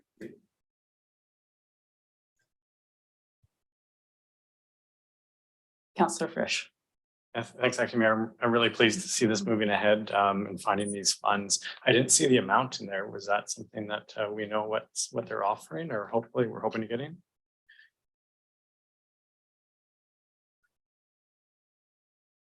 Through the acting mayor to Councillor Frisch, yes, it's 150,000 we're applying for, and that's the maximum we can apply for. Well, that's really excellent. So with that, I'm happy to move the recommendation if this is an appropriate time. Yes, please go ahead. Yeah, I'll move that council support the submission of a grant application to UBCM for the Complete Communities Fund. Thanks for that. Any discussion on the recommendation? I should say further discussion. Seeing none, we'll vote on the motion. As anyone opposed to the recommendation? Seeing none, that's carried. All right, moving along to the temporary use permit number 2301, 1855 Cliff Avenue, BC Housing. I'll pass this over to staff. Oh. Please go ahead, thanks. Thank you, Acting Mayor. I just wanted to note that this report is to provide an update on the temporary use permit application and to talk about the next steps and what has been done to date. We received an application from BC Housing May 19th that was incomplete, and we've been working with BC Housing and staff to make sure that we get all the requirements necessary to bring the temporary use permit forward for council's consideration. In regards to the timelines, what would happen is that the temporary use permit has to be statutorily notified, which would commence today for July 12th. And so there'll be notices in the paper for 2 consecutive weeks. There will also be a mail out according to the statutory requirements. We have approximately 600 mail outs, and it'll be in the radius of 200 meters, which is double what we would normally do, but we wanted to follow what BC Housing had done with their public information meeting to make sure everybody was notified in the same way. What will happen is the mail out will go out. The mail out will go out today, and that'll go out to the community as well as the notification. So those processes will be ongoing. People have been notified about how they can pass comments to staff and how they might be able to attend and participate at the July 12th council meeting. There will be an opportunity at that meeting for council to, for the public to be able to bring forward their comments in a public manner. But it is not a statutory public hearing, but it'll be similar in nature. Where we are right now with BC Housing is that they have purchased the property. We have asked for a draft copy of their operator agreement. It's an operator agreement because BC Housing will own the property through the Provincial Rental Housing Corporation. And they then select the operator, who is the Comox Valley Transition Society. Within that operator agreement, they will have a community advisory committee and a good neighborhood policy. So that's all built into that operator agreement, which is something that we wanted in the temporary use permit. They've also submitted a site plan for fencing and also entryway to in and out. We have also been in discussions with the fire chief as well as our manager of building services has also been in discussion with their coordinating professional, who is a registered architect, and then will bring a Schedule A in to make sure that code compliance is achieved for life and safety. Currently, the fire program is 2-staged. It will have it's been reviewed and inspected by Campbell River Fire Safety. And the first stage is that it has smoke alarms in the units, and they will also have fire watch in place and fire extinguishers. Any deficiencies that they found in the inspection have been addressed by BC Housing. The next stage will be to actually hardwire the smoke alarms and to have sprinklers installed, and BC Housing's working on that progress. We're working with code compliance for life safety as well with their architect. And they will have to have a fire plan and a security plan. The security plan will be cameras, but we won't be able to publicly disclose that for obvious safety and security reasons. And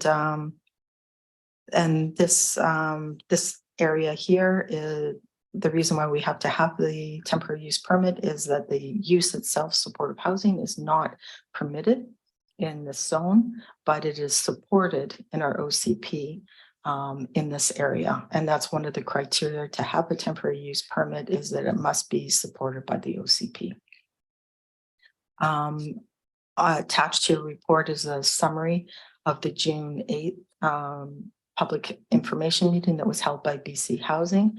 They have subsequently provided me an update today, which will be attached to the report going forward on July 12th. Also, I would like you to know that BC Housing is available. They are on Zoom there. So if the council has any questions of them, they can participate, and staff too can answer any questions you might have. But the main purpose of tonight is just to give you an update on where we're at, and that you will be considering this on July 12th. And there'll be a report with the temporary use permit attached to it. So if you have any questions, I'm happy to answer them. Thank you for that. Yeah, really appreciate the update and the level of detail at this point in the process. So thank you.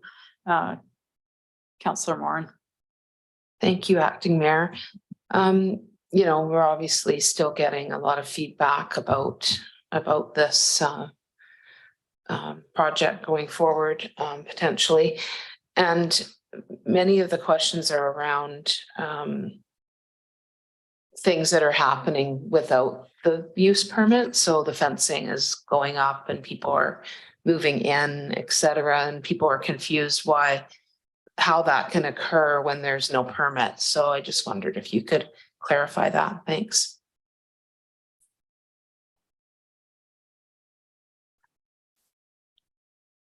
Through the acting mayor to Councillor Moran, yes. First of all, I'll just say that the province has the ability to follow through and do things under their own regulatory. What is happening there right now with the fence installation is something that could be installed because it's in the zoning bylaw. So that is a permitted use. It is BC Housing's choice to have people occupying those units, and that is their choice as the provincial regulator. And Councillor Hillian. Thank you, Mayor. A couple of questions. First one, why did we have Campbell River reviewing the fire safety? Do we require some outside intervention, or maybe we could get some clarification on that? Through the acting mayor to Councillor Hillian. Yes, it's an independent inspection company, and they call themselves Campbell River Fire Safety. And then they do the inspection because there's specific companies who will actually do review sprinklers and fire alarms and things like that. Right. Okay, thanks.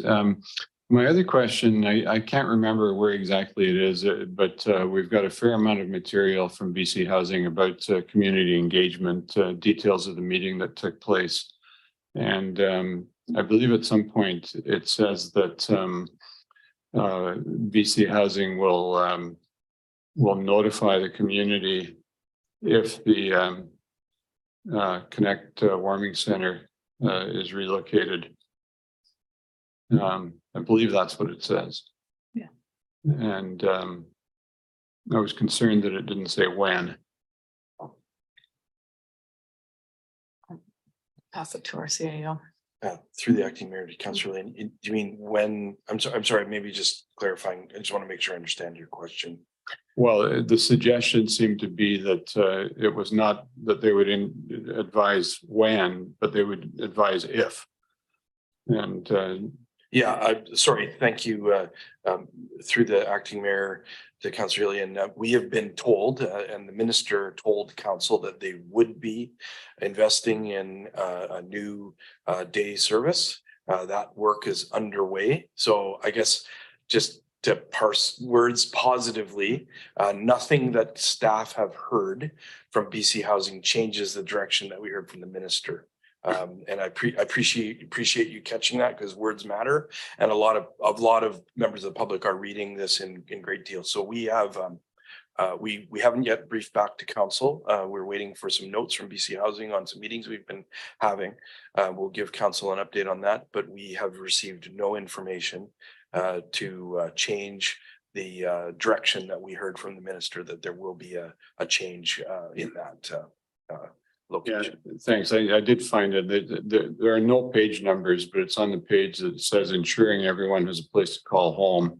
And there's a section at the bottom related to Connect Warming Shelter. It says we will update the community if a new site is confirmed. So I mean, it's no secret that we're concerned that BC Housing well, I'm concerned about whether or not they will deliver on this and when. I think that I think personally that we need to set some deadlines and stick to them for the sake of our community. The other question I had though was what indication we have from BC Housing about their future plans for the site, because it's indicated that there's the possibility of perhaps permanent housing on the site. We know that this is another temporary solution, but I'm just wondering if in their discussions with staff, they've given anything more definite about what they might do there. And I'm mindful of a situation in Vancouver that was in the news recently, where residents that were temporarily located were having to move. And, you know, I'm obviously concerned that if they plan to build something permanent on the Super 8 site, that would involve another displacement 3 years down the road. So I'm just wondering what information staff may have in regards to that. Yeah, through the acting mayor, thank you again for another question, Councillor Ilian.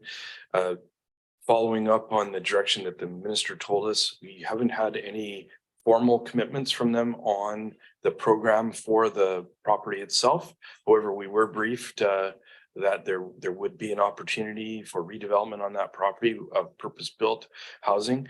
And my recollection of those discussions was that it may be supportive and it may be affordable, depending on the circumstances. And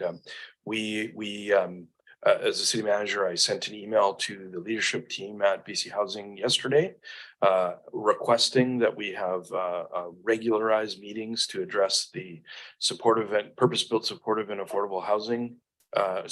Purpose-built supportive and shelter that was discussed and referenced by the minister, as well as our affordable housing program, and included our we kind of have a dual focus in terms of senior staff. So Ms. Wade from the development and construction side, and then Ms. Saunders on generally in the supports around our emerging community services department on the supportive and shelter side that we have our partnerships in place.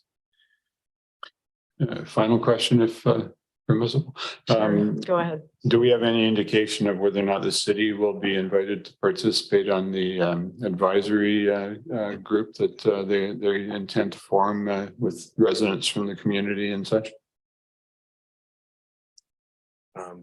Through the acting mayor, the community advisory committees vary amongst across British Columbia, and in some cases municipalities are directly involved for a variety of reasons, through partnerships or services, and sometimes due to location. At this point, we don't know but we certainly know that it's of an interest to the city.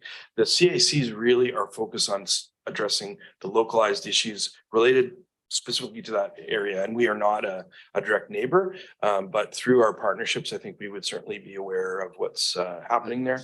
It would be impactful on staff resources, however, very significant, and it may be that we need to have those resources there. Thanks very much. Councillor Cole Hamilton. Thanks very much, Mayor. I had a comment which is very much along the lines of something Councillor Hillian was saying. I found the statement that we would be notified if a location was found. That very short sentence managed to be underwhelming in several different ways. I think we'd like to be consulted rather than notified, and I think we'd like it to be when rather than if. But after that, sort of noting that, I just did want to ask a question about the fire protection aspect, and I got to speak to the chief briefly while we're getting coffee before the meeting, but I thought it'd be worth asking in the general meeting. And as I see it, there's a fire plan has not been submitted yet, but what is being proposed is a two-phase, because there are no fire alarms there. The initial phase will be a fire watch, which as I was understanding, is essentially someone walking around looking for fires. While that's obviously better than not having that, I'm just wondering how adequate you consider that for like a multi-unit building with a lot of complex situations going on. Thank you for the question through the CEO, acting mayor to council.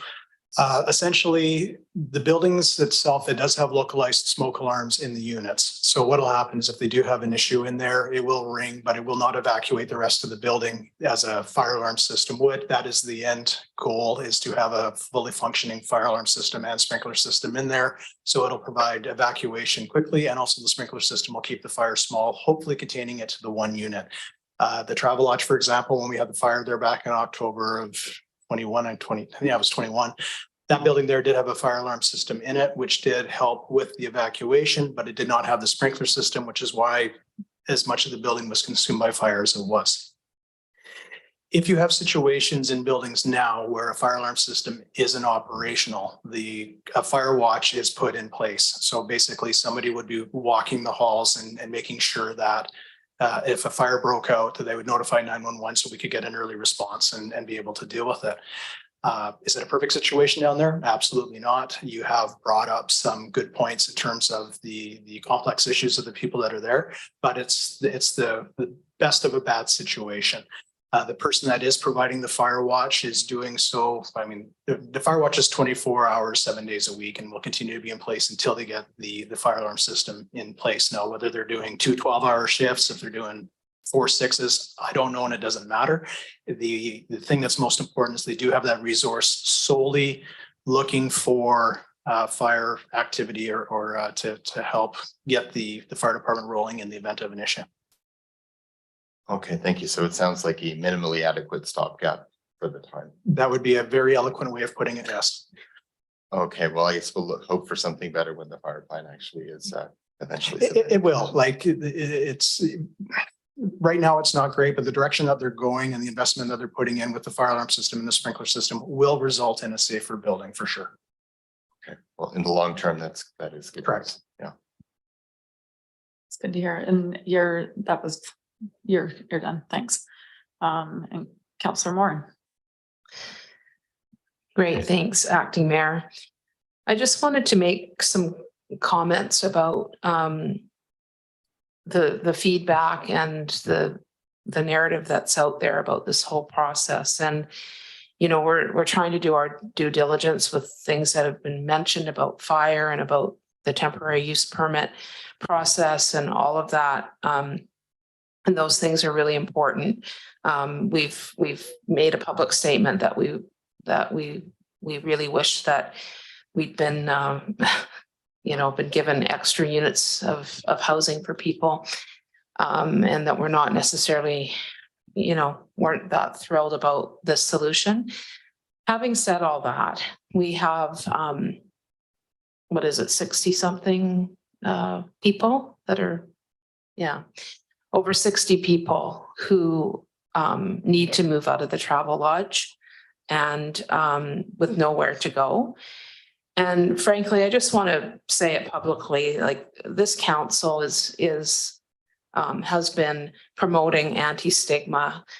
Our staff, our leadership staff has been amazing in trying to develop some policy around anti-stigma work. Our employees are practicing that out in the city. I was just at a conference with a bunch of bylaw people from around the province, and I was really impressed with not just our own bylaw staff, but other bylaw staff that are using a compassionate approach with people. I know people who live in the Travelodge. There are families living there. There are many different people who have landed in the Travelodge because there's been nowhere else for them to go. And some of them have actually moved on to regular apartments and things like that. It's part of the continuum of housing that we need. And I just want to publicly say that I'm just really pretty discouraged and frustrated with the vitriol towards people who don't have housing or don't have stable housing. And just to call that out, because I think it's unacceptable. And we have an issue downtown with day programming that, we all agree should be in a different location. That is not necessarily connected to people who are in the Travelodge. So I don't think that we can just automatically make that link. There was a story recently about the violent incident that happened near the Travelodge with assumptions that it involved people at the Travelodge. And in fact, I got the information that, from our law enforcement folks, that it was not anyone connected to the Travelodge that was involved in that incident. So I really hope that our public can settle down a little bit and maybe, and I know we have many people in the community that are compassionate, but these are folks who need homes, and I just hope that they can get settled in somewhere and a more permanent solution be made for them, so that they can live in dignity and the comforts that many of us enjoy. Thanks. Thanks for those comments. And Councillor Jolicoeur, go ahead.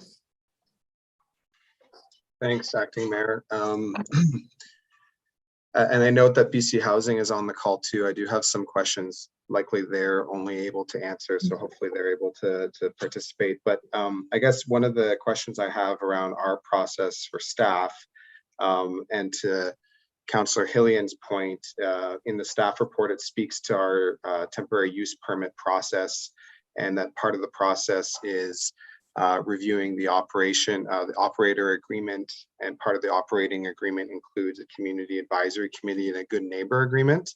And so to Councillor Hillian's point, similar to another housing facility in the community where there's a community advisory committee where we do have a council representative and there is engagement with staff. Can staff advise if through the temporary use permit process that is in fact our way to collaborate with the operator in BC Housing to be able to influence that process, the community advisory committee?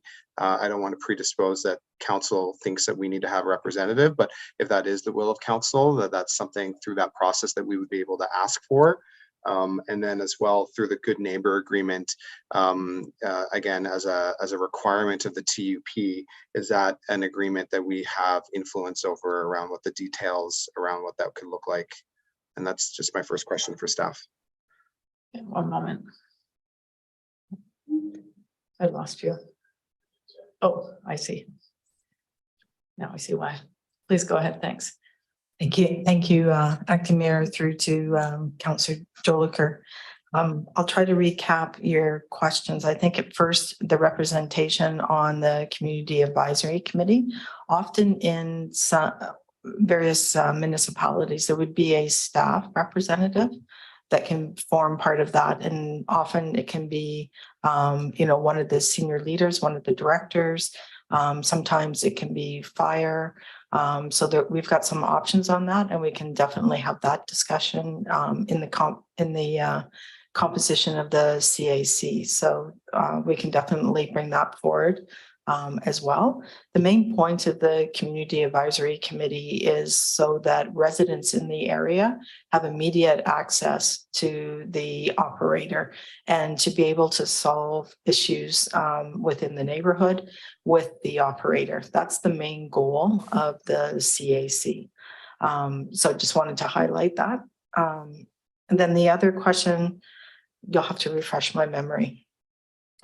Just around the TUP being the process where we get to influence what the CAC looks like and what the Good Neighbor Agreement looks like. So through the acting mayor to Councillor Jolicoeur, BC Housing does have a very formal operator agreement, which we're not party to. But what we can do is talk about the CAC and some of the components we're looking for and good neighborhood agreements. In the past, I have had conversations with BC Housing if there's something in particular the city's looking for, and we can address that in the report to council on July the 12th. Okay, thanks. My questions for BC Housing, under our staff report, it speaks to the fire protection plan. It speaks to hardwiring smoke alarms and installing sprinklers. So I'm wondering if, given that we don't have the operator here, but if BC Housing can speak to their plan around how they're going to be doing those renovations in terms of displacement of residents.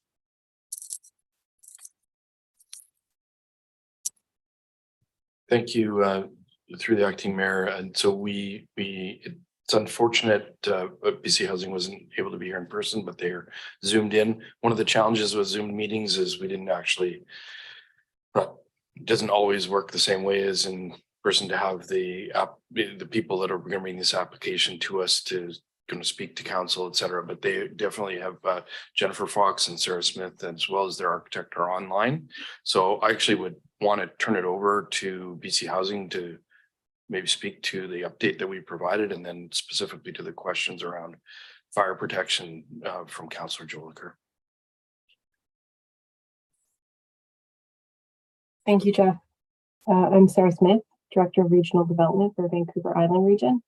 And I'd actually love to turn this over to Maris because he has been working on the ground with all of our consultants on the strategy for a surface mounted system, as well as the strategy for the staged fire alarm to ensure that the operator can silence the panel, can silence an alarm at the panel to ensure that the fire department doesn't receive a call out every time a guest burns toast. So Maris, if you don't mind, could you give us a quick update on the water service to the property and the timing for when we should have a design for the sprinkler? But I just want to reiterate that we have every intention to do this while folks are living in the building, so it should not be disruptive to housing.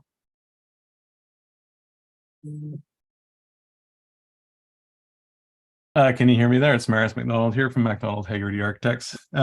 Sarah actually did just answer the question there. The idea is basically to have surface level sprinklers installed through the building, along with the kind of interconnected fire alarm system that will be in place. And with discussions on site with the fire chief in town to have it so that it's not, it's an addressable system that we can kind of mitigate the number of call outs for things like burnt toast and all of that as described. Yeah, I think that answers the question there. And then we're working with our consultant team to basically create as-built drawings at the moment, which we received from the city of Courtenay from old files. And then we'll be distributing that and getting a full drawing package together. Thanks. Acting Mayor, if I can have one more question.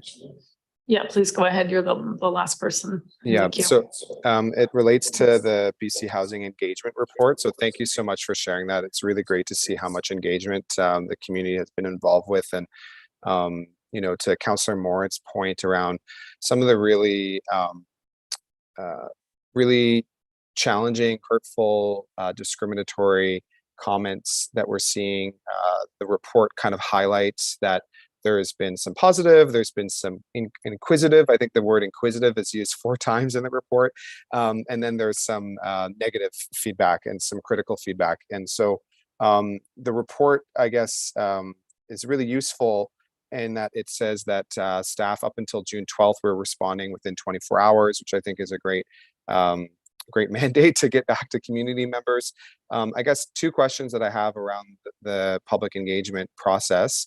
It references questions that were all the questions that were answered, but in the report, it doesn't actually give the answers to those questions. And I really think the public, for those reading, watching, and just generally as this project moves forward, I think those questions and the answers to those questions would be really useful. So I'm wondering if that could be part of the website, or if there's a way for us to table that at our next meeting when this comes forward, just so that those answers from the frequently asked questions can be more publicly available. And then my other question around public engagement is the report only, I believe, goes up until June 12th. And so I just want to get clear from BC Housing, when are you planning to continue to provide public engagement support, answering people's questions, having the website live, taking questions through the email? Like, is there a cutoff date for when you're going to no longer be able to support the community's questions in this process?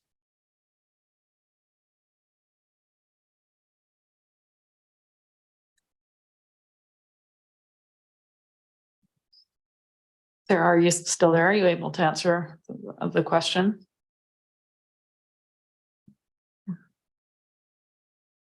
Hi, sorry, I didn't realize that was my cue. Thank you, Acting Mayor.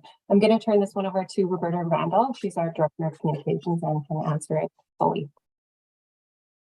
Good evening, Mayor and Council. My name is Roberta Randall. I'm the Director of Community and Stakeholder Engagement here at BC Housing.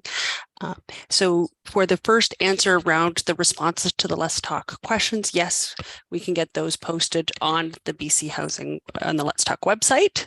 And then in regards to your question around will we continue to respond to questions, BC Housing has an email address called the Community Relations email address. That email address doesn't close. So if members of the public reach out, we have ongoing engagement on any project that we have that's going on, and we will respond to questions. We have standards around what our response time is. So we'll respond to questions in a timely manner. Thank you. Is it possible, can we get some of those answers in the next staff report? Would you be able to send the answers to the common questions so that that's tabled at our next council meeting? Yes, yeah, we should be able to do that. Thanks. Great, thanks for those questions, comments, and the response from BC Housing. Thanks for joining us. I don't see any other lights on, and it's been a very good discussion on this ongoing topic.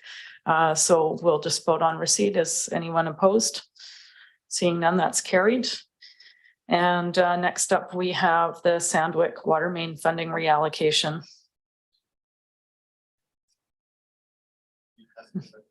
Are we gonna have a dinner break tonight, or are we gonna push through anything? I was thinking we would finish with the staff reports, and then we could break for dinner before we move on to external reports, if that's all right with everyone. This seems like a shorter item. I'll pass it over to our CAO. Thank you. Through the acting mayor, Mr. Davidson, I'll just give a brief overview of this operating fund amendment. Oops, sorry, wrong mic. Thank you very much. Through the CAO to acting mayor and council, the purpose of this report is to secure additional funds required to complete the Sandwick water main upgrades project. So this project is a necessary capital expenditure due to insufficient fire hydrant coverage in existing North Courtenay residential neighborhoods. These neighborhoods were recently connected to the City of Courtenay water distribution system through the Sandwick water conversion project. So the work was tendered in an open public competitive procurement process and bidding closed on June 8th. Despite carrying a larger than usual 30% contingency, all received bids have exceeded the allocated project budget, unfortunately. The three lowest bid values are within 10% of each other, providing strong indication of the current market rates and that the received bid pricing is in fact fair. As such, staff are recommending a reallocation of $203,250 from the Water Utility Operating Fund to the capital project budget to fund the works in their entirety. And with that, I'm happy to take any questions. Thanks for that report, and I'll pass it over to Councillor Hillian. Thanks, Mary. I'll move the recommendation that council direct staff to reallocate $203,250 from the Water Utility Operating Fund into the Sandwich Water Main Upgrades Capital Project Fund in 2023. Thank you for that. Any other discussion on the recommendation? Seeing none, anyone opposed? And that's carried. So given that we're a good 3 hours into this meeting, I think we'll take a 20-minute break and come back at 7:30.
All right, we're at 7:30 here. We should pick up where we left off.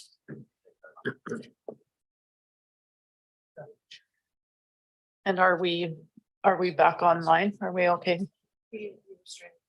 Oh. Okay, perfect. So we're good to proceed.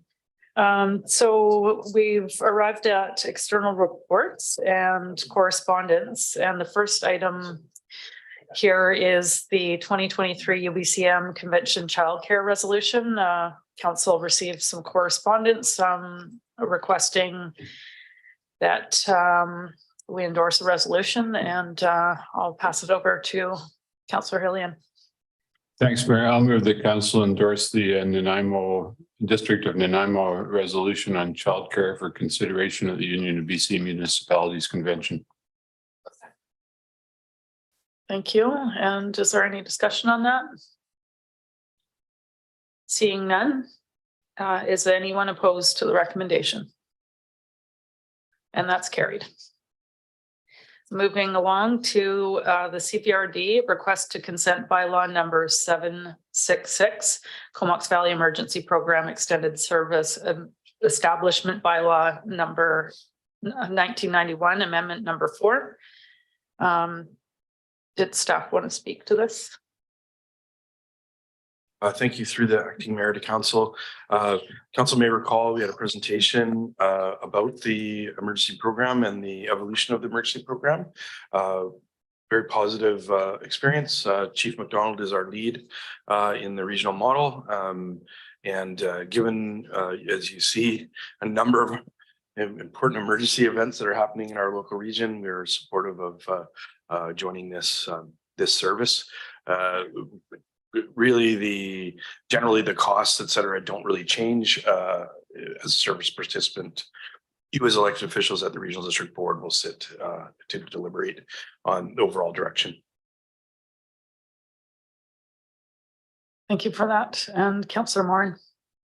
Yeah, I was just going to move the recommendation that the City of Courtenay consent to the adoption of the Comox Valley Regional District Bylaw number 766, Comox Valley Emergency Program Extended Service Establishment Bylaw 1991, amendment number 4 under section 346 of the Local Government Act.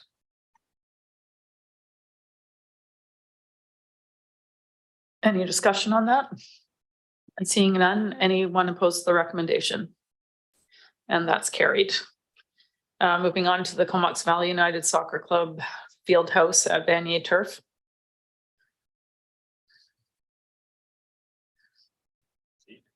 Did anyone want to speak to this?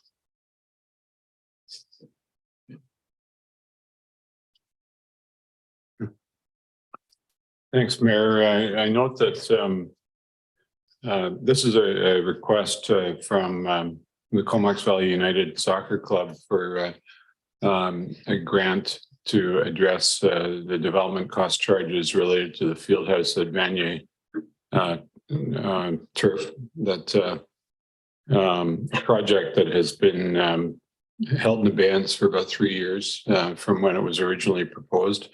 And this is an effort where we basically have a community organization that's already had a significant impact on the community with helping to build a field house at Valley View Field, helping to build the existing turf field, and having mustered not only funds but in-kind volunteer labor towards this project, also with a very helpful grant from the regional district.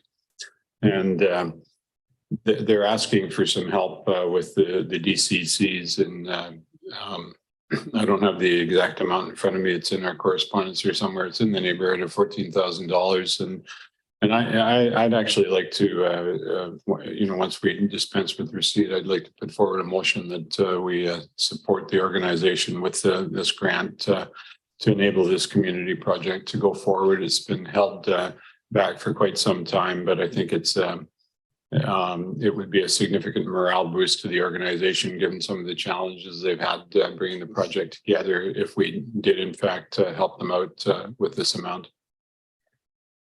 Yeah, we didn't second the receipt motion, so you can proceed if you like.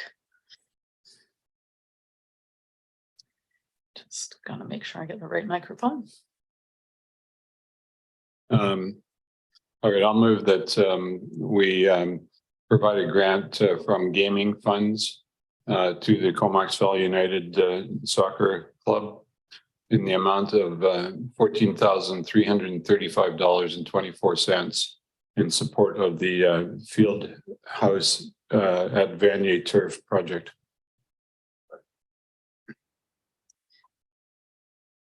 And Councillor Frisch, you have your light on. Go ahead. Yes, thanks, Acting Mayor. Yeah, fairly small amount in the big scheme of things, but I do wonder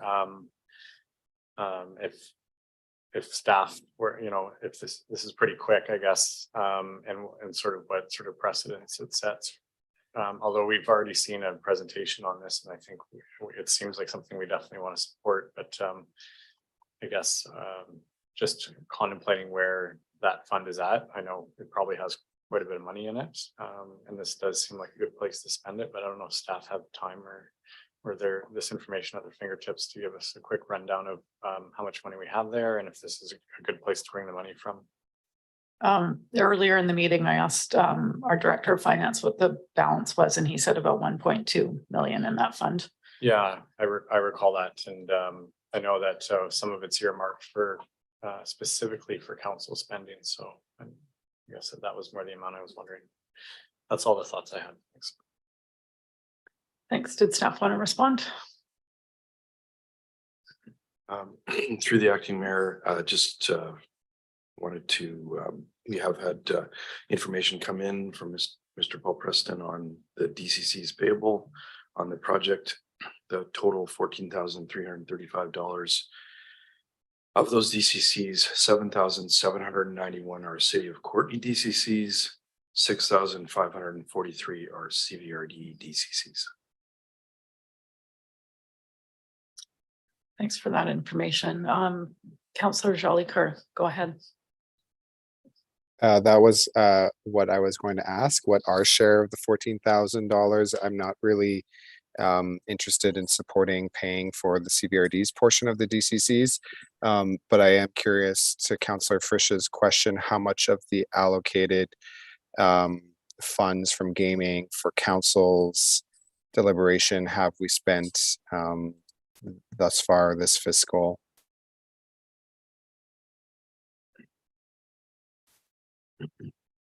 You still have your mic on. Go ahead. Yeah, thanks. Sorry, I left it on.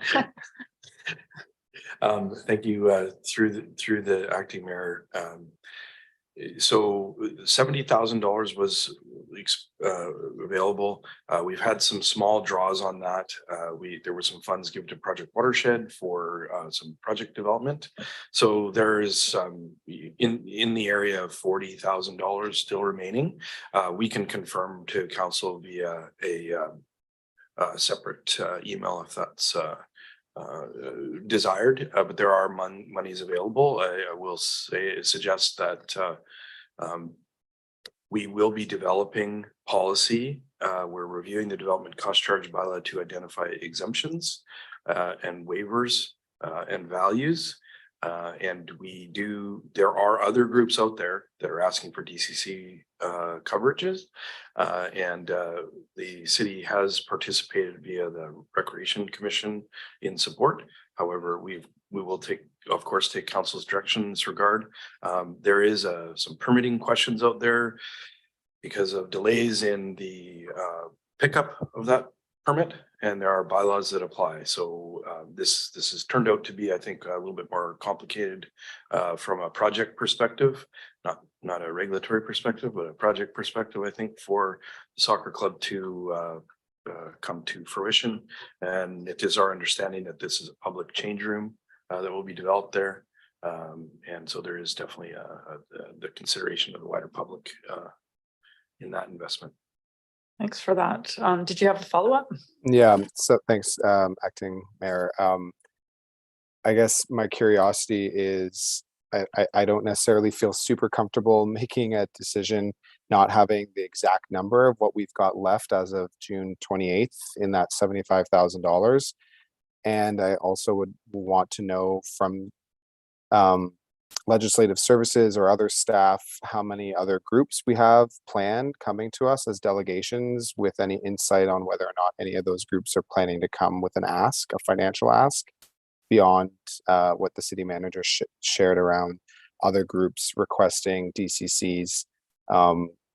So I guess I feel like there's some financial information that I feel like I would want to know prior to doing this on the spot. I would be open to maybe having a staff report on our current state of that budget line, and also wanting to hear if there's others who are planning to come to make a request to council.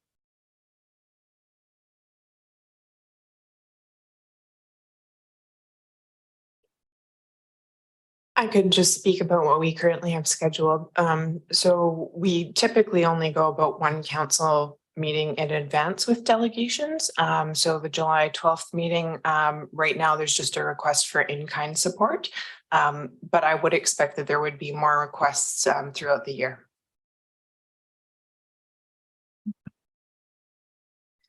Thanks for that. Does that answer your questions for now, Councillor? Yes, thank you. Okay, moving on to Councillor Morin. Great. Thank you, Acting Mayor. Yeah, actually, I think our city manager answered a bit of that. Just knowing that that policy is coming forward around DCCs, and if we decide to cover some or all of these costs, I'd be more comfortable not calling it a DCC contribution. But, you know, a contribution to the project in a general way, so that it doesn't kind of commit us to covering DCCs. And I think we also discussed a policy that was more around support for affordable housing. And I guess I'm wondering if this kind of starts to spread out to, you know, too many different kinds of projects rather than our priority around affordable housing. And I would agree that I think that if we commit to something, it should be more in line with what our contribution would be, and not call it a DCC contribution, but just a general contribution to the project. Thanks. Thanks for that comment. I believe that the motion didn't specify DCC that Councillor Hillian read. Am I wrong in that? We don't have it up on the screen. I didn't read. Yeah, I didn't think so. But perhaps there's a desire to amend the amount to be closer in line with what the city's portion of those fees are. I'll leave that up to the discussion. Go ahead, Councillor Frisch. Thanks again, Acting Mayor. I guess I'm just also a little uncomfortable with the process. You know, I think in my recollection, the organization came to us, and then I think we probably agreed that we should go to the regional district, and because it's all of the community that's going to use this and benefit from it, and they did that. And I guess we contributed a fairly large portion already through that, and then to just come to Courtenay, I just wonder if it's because we're the biggest municipality or what the reasoning is, but it yeah, it just seems a little out of process to get a letter and then say, oh yeah, sure, we'll put the $14,000, which, like I say, is probably a great use for the money. But what does it open up the door for? Like the baseball club or the cricket club or whatever the next one is also needs something done. So a policy would be nice, and I'm a little uncomfortable with doing it this quickly after just receiving a letter. Thanks for those comments. Go ahead, Councillor Hillian. Thanks, Mayor. You know, I think the answer to the question of why have they come to us, we're in fact the permitting agency, and the land in question is in the city of Courtenay. So I think that's why they organization has come to us. Perhaps we're also more accessible than the CVRD. I know they're in touch with the CVRD in relation to the project because it does in fact involve the regional district and the school district in relation to the location and the use and the all the arrangements that would be made around agreements on the use of the facility. You know, the regional district has in fact already given a substantial grant towards the project. The costs have in fact increased over the several years since the project was originally conceived. And the organization appears to have a commitment to make up those deficits. So I think it's simply a question of whether we feel this is a worthwhile request to support or not. I tend not to worry about setting precedents because, in fact, we make decisions all the time that don't necessarily bind us to future courses of action. And you know, quite frankly, I don't know how many organizations we have in the community who are building public facilities with volunteer labor and you know, contributions that they've come up with themselves that would be commensurate with the request that's before us tonight.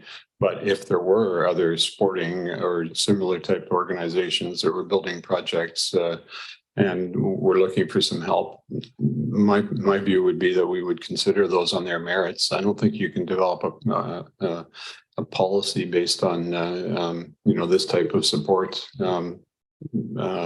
I appreciate that, you know, the development cost charges aspect of it makes it slightly different. But I think what we've seen with a number of organizations is that when they contemplate the cost of a project, they don't always consider that aspect. And we've actually even seen that with the province of British Columbia that issues grants to organizations to build housing projects and doesn't give them the money to cover the development cost charges.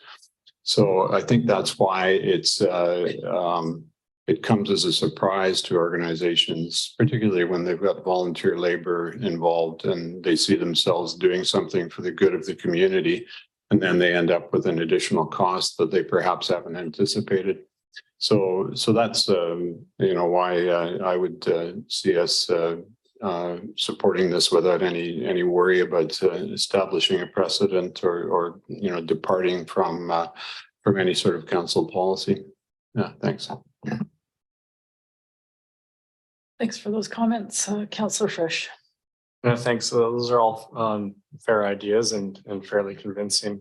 I wonder if staff have any thoughts to you know, the DCCs that are involved in this project. I assume it's something around water and sewer, but would this change room, you know, necessarily be the same draw as I guess I'm just wondering what these DCCs are meant to cover, and if there's any argument that this building wouldn't be as taxing in that fashion. Through the acting mayor to council. So it's a 164 square meter building. DCCs payable to the regional district are water and sewer DCCs. For the city of Courtenay, it's highway DCCs, water, sewer, and storm. Those are the categories that fall in there. Okay, thanks for that information. Thanks for the question. Well, seeing no other lights on, I think we'll bring the discussion to a close. All those in favor of the motion? Point of order, point of order, acting mayor, what's the motion that we're voting on? Is it the one on the screen or is it an amended motion? It's the motion that was moved by Councillor Hillian at the beginning of the discussion. Can you restate the motion, please?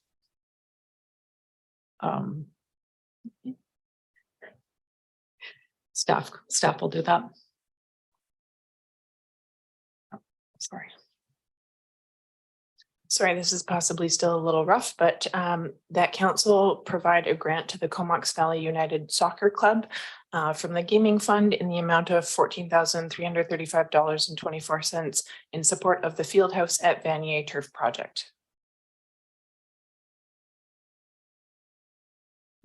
Did you have a further comment or question? I just want to be Councillor? clear that we're voting on $14,000 that includes the CVRD's portions of the DCCs. Yes, no one moved an amendment to the motion, so, and the discussion came to a close, so we're voting on the motion as it was proposed. Okay. So back to the vote. All those in favor? Anyone opposed? That's 2 opposed.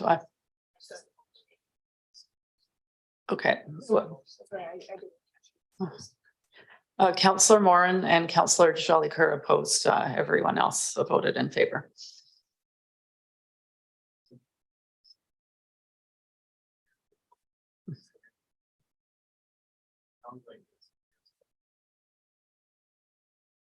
Well, the motion has been carried and it was supported as proposed, so we'll proceed. Moving on. Internal reports and correspondence, our UBCM ministerial meetings is the next item up on the agenda. Does staff want to speak to this? Thank you through acting mayor to council. Starting on page 368 of the agenda, we have a short report that identifies some recommendations on requests for UBCM meetings. This work by staff reflects the discussions that we had generally around this table on a few items, as well as some discussions during our strategic planning sessions. We have a recommendation to support a request a budget commitment in construction of purpose-built supportive housing and shelter units in Courtenay, looking for increased funding for mental health and substance use for Comox Valley that may take the form of complex care. And then in support of some project work that we have here, we're recommending requests to meet regarding the McPhee Meadows Park Development Project, East Side Fire Hall Project, and the Anderton Dike Remediation Project. The staff report gives an overview of the content that would be placed in those recommended meeting requests. And we have that for council's consideration and direction. We're also, although the timeline is quite short, we are available to submit further requests.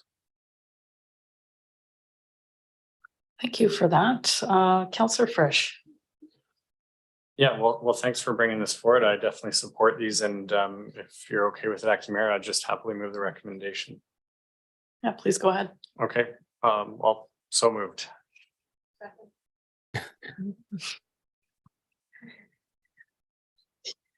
Good enough. Councillor Jolicoeur. Yeah, definitely in support of this. I'm really curious where the complex care, like pulling that out. The motion that was passed and referred to doesn't explicitly mention complex care. It speaks to the continuum of mental health services, the Comox Valley Substance Use Strategy, which Courtenay is a partner in, has identified a multitude of issues, the priority not being complex care, in fact being detox beds. And so I'm just curious where staff decided or how staff decided to explicitly pull out complex care as a topic of conversation, given we only have 15 minutes. Thank you through the acting mayor to Councillor Jolicoeur that this council has requested on multiple occasions complex care for the community. If council would like to remove that specificity there, would absolutely take that direction. The councillor is referencing different studies that are underway. Just included at a staff level, we included that reference because of previous council discussions. But if it makes it more general and more acceptable, we can certainly remove the reference to complex care. Yeah, and I guess just as a follow-up, you know, to your point that previous councils passed motions on complex care, is it also true that we've already had meetings with ministers on complex care specifically?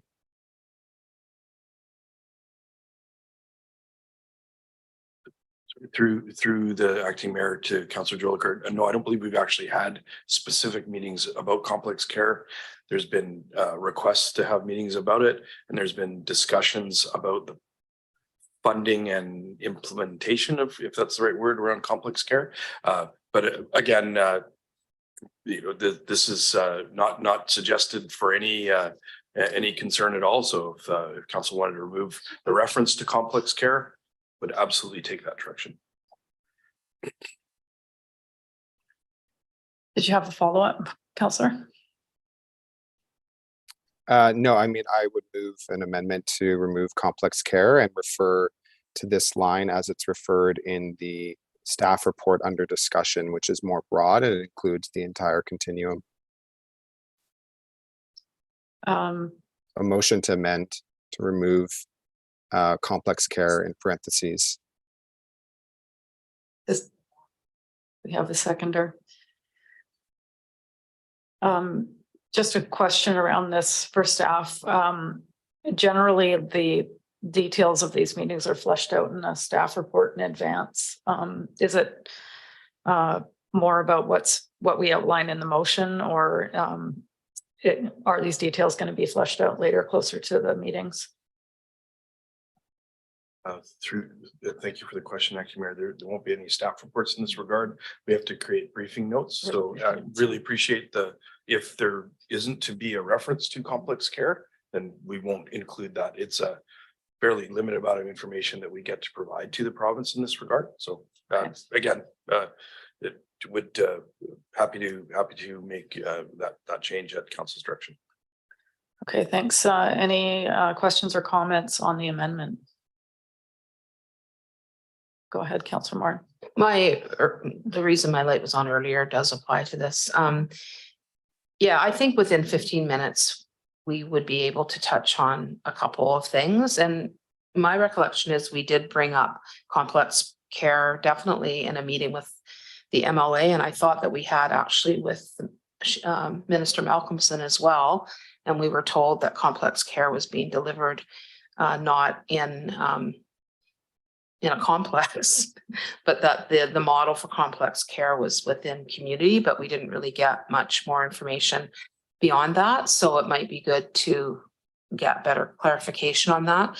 But I guess I wanted to support this amendment of Councillor Jolicoeur's, because I do think it's important that we, maybe again, we've missed the boat, but I think it would be good for us to align with the substance use strategy folks around some of those recommendations when we are meeting with ministers to try to include some of the that work that's been done that we've actually spent money on to help make happen. And there's been a ton of community involved in those recommendations. So we get briefing notes ahead of time. Perhaps there can be a bit of discussion about maybe including, maybe it's detox beds, but a couple items within that category that that would also speak to the substance use strategy recommendations. So I'm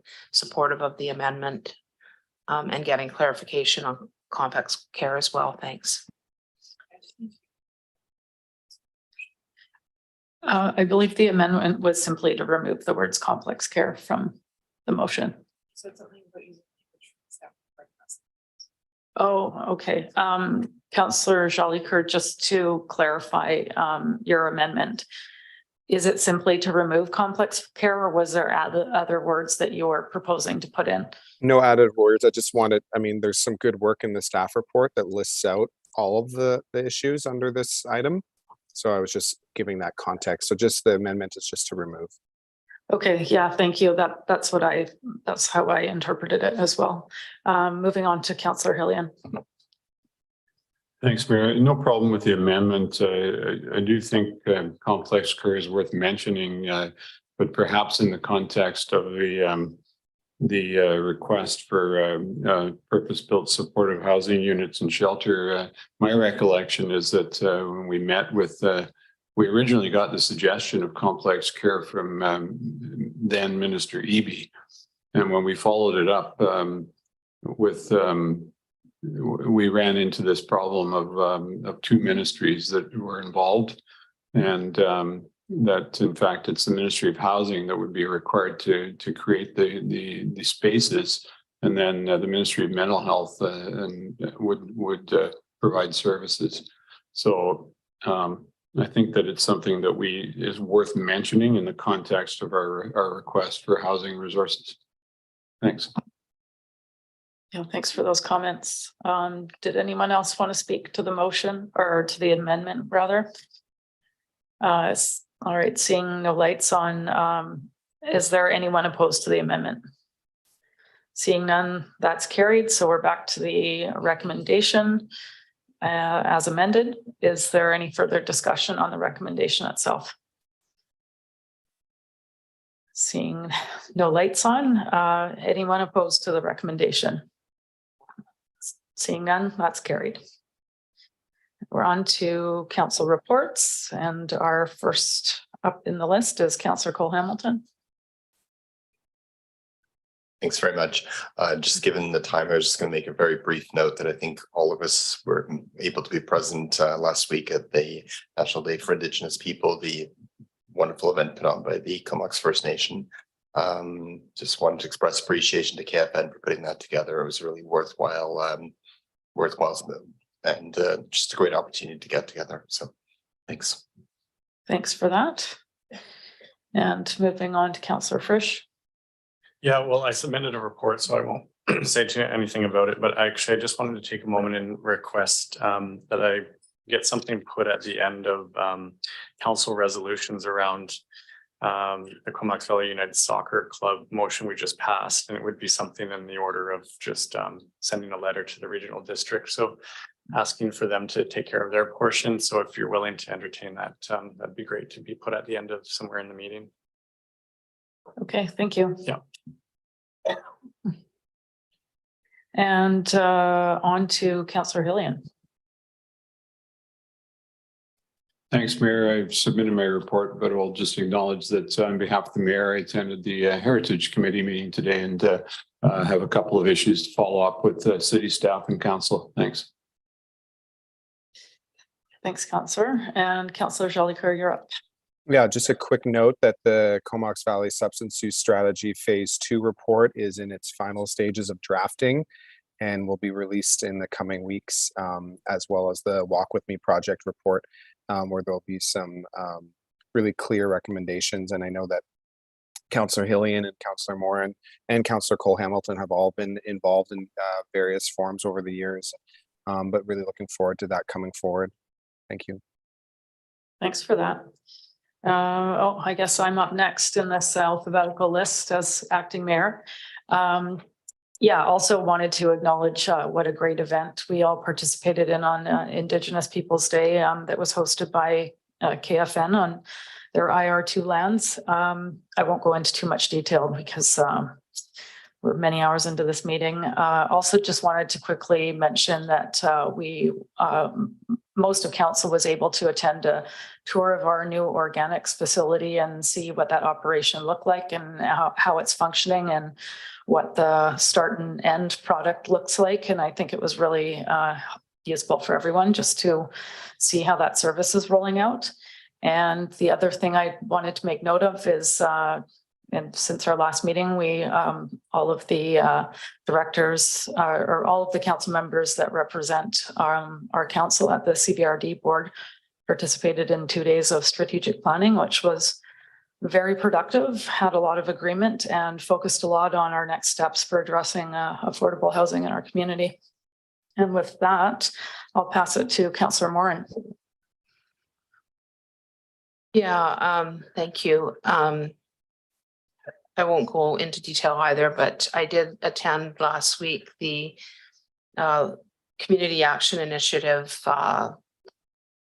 LLU, I think that's local leadership convening session, which was around harm reduction, and there were several speakers, including Dr. Henry and Dr. Perry Kendall, around some drug policy and how it had local impact was around some of the bylaws that are that are being passed around in response to the decriminalization. So I'd like to bring some more of that information forward at some point, but I won't take up time.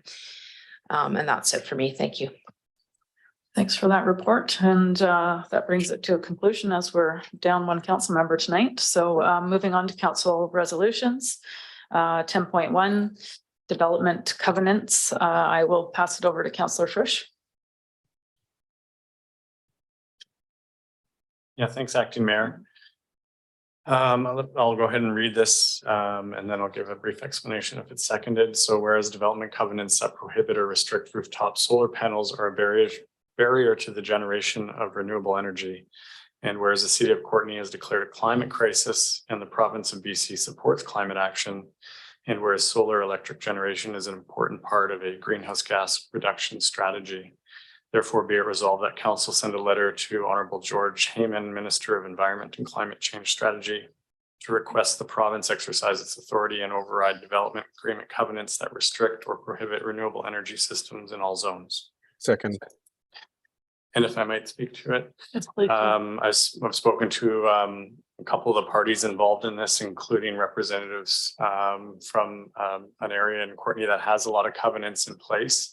And so some people with houses are having a difficulty in installing solar panels on their roofs, basically. And then the people that have the covenants, the developers that they have the covenants with, are saying that they're not opposed to solar panels and they want to be supportive of climate action and renewable energy. But they're also looking for ways to be fair based on the covenants that have been put in place in the past. So I simply want to advocate for the right thing and help move this forward. And so that's why the next motion will be about pushing it forward to the province through our regional association in UBCM.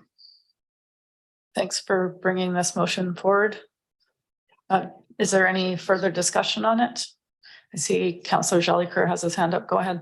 Yeah, thanks, Acting Mayor. I just want to speak in favor of this motion. I think that we have a similar crisis that impacts housing, that being climate change impacts housing. And we've seen recently the province move towards amending very rapidly the ways in which they've understood housing development, zoning. And so I really see this as being another layer of the ways in which the provincial government can really align itself with its climate goals while supporting individuals to make choices to support climate resiliency in their community. And so I'm really just wanting to share my support for this motion. Thanks for that comment. Seeing no other lights on, we'll vote on the motion. Anyone opposed? And that's carried. Moving on to 10.2, I'll put it back to you, Councillor Frisch. Yeah, thanks again, Acting Mayor. So as I explained, this is just to move this forward to next year's Association of Vancouver Island Coastal Communities Convention, and then they're on to the UBCM if it makes it, to move this issue forward to the province to deal with. And it says, whereas the BC government is committed to reducing greenhouse gas emissions by 16% below 2007 levels by 2025, 40% by 2030, and 80% by 2050, and whereas solar energy is a renewable energy source and reduces carbon emissions, therefore be it resolved that council directs staff to draft a resolution and backgrounder in support of the elimination of development agreement covenants that restrict or prohibit renewable energy systems in all zones for council's consideration for a submission to the 2024 AVICC and UBCM conventions. Second. Thank you. It's been seconded and you've spoke to it a little bit already. I see your lights off. Does anyone else want to speak to the motion? Seeing no lights on, anyone opposed to the motion? And that's carried. Moving on to 10.3, Municipal Insurance Association voting delegates. Councillor Morin. I'll just move that council appoint the following members as Municipal Insurance Association voting delegates. Voting delegate Mayor Bob Wells, alternate number 1, Councillor Melanie McCollum, and alternate number 2, Councillor Evan Jolicoeur. Thank you. Any discussion on that? Seeing none, anyone opposed? And that's carried. 10.4 UBCM resolution offsite wood construction. Pass it over to Councillor Cole Hamilton. Okay, thanks very much, Mayor. So I'm just going to move that council submit the following resolution to the Union of BC Municipalities for consideration. Whereas BC has yet to develop an effective strategy to address the biggest constraint on new housing supply, which is our shrinking construction labor force, and offsite wood frame and mass timber construction has potential to deliver improvements of up to 50% labor productivity, 50% construction time, and 20% cost savings, net zero and low embodied carbon construction, and secure jobs in forest dependent and Indigenous communities. Whereas the greatest barrier to expanding offsite construction is insufficient market demand from public and private project developers unfamiliar with this novel approach. And there are hundreds of strategically located public land parcels with underutilized land that could be used to cost effectively build affordable housing and grow a predictable pipeline of projects to mobilize investments in manufacturing plant expansion. Therefore, be it resolved that UBCM calls on the government of BC to collaborate with diverse sectors to establish a BC-based offsite wood construction industrial policy framework and steadily grow demand and capacity by working with interested public sector organizations to use offsite construction to build permanently affordable zero carbon housing on underutilized public land close to jobs and services. And be it further resolved that UBCM works with the BC government to develop an affordable housing offsite wood construction early adopter program with voluntary municipal actions that aggregate demand, like pre-approved designs, zoning and permits for different housing types, and voluntary actions for other sectors like developers, builders, school boards, health authorities, and forestry companies. So I feel like I've said a lot about that already, but if I may speak briefly to it. This is part of an initiative that came from the Renewable Cities Institute at SFU and was launched at an event back in March and had strong alignment from the government of BC. The session was opened by Ravi Parmar, the Minister of Housing, and Lisa Helps, the former mayor of Victoria, is one of the people in attendance. Through it obviously has a number of advantages. It addresses both, it addresses housing clearly. It increases efficiency. It supports forestry-based communities, and also offers many climate-related efficiencies, including sort of the reduction in the use of concrete, which is a very high carbon product, and reductions in embodied carbon in the production of these buildings. This is being moved forward with the support of the Renewable Cities at SFU, and a similar motion went before council in Quesnel last week and passed unanimously. And this similar resolution went before the City of Vancouver Council this evening and also passed unanimously. And I'm hoping that a show of diverse support in diverse communities will make it successful at the UBCM convention, which is why I wanted to bring it here this evening. So thanks for listening to all of that. And thanks for bringing that forward. Is there any questions or comments on the motion? Seeing none, is anyone opposed? Oh, I'll assume that's not an opposition, but a question or a comment. It's just a quick question. Really Go excited ahead. thanks, Acting Mayor, just for Councillor Cole Hamilton. Happy to support this. And I'm actually just really curious for those who might be watching and from my own learning, is there some resources that that you could share for folks to look into this themselves? Sorry, just.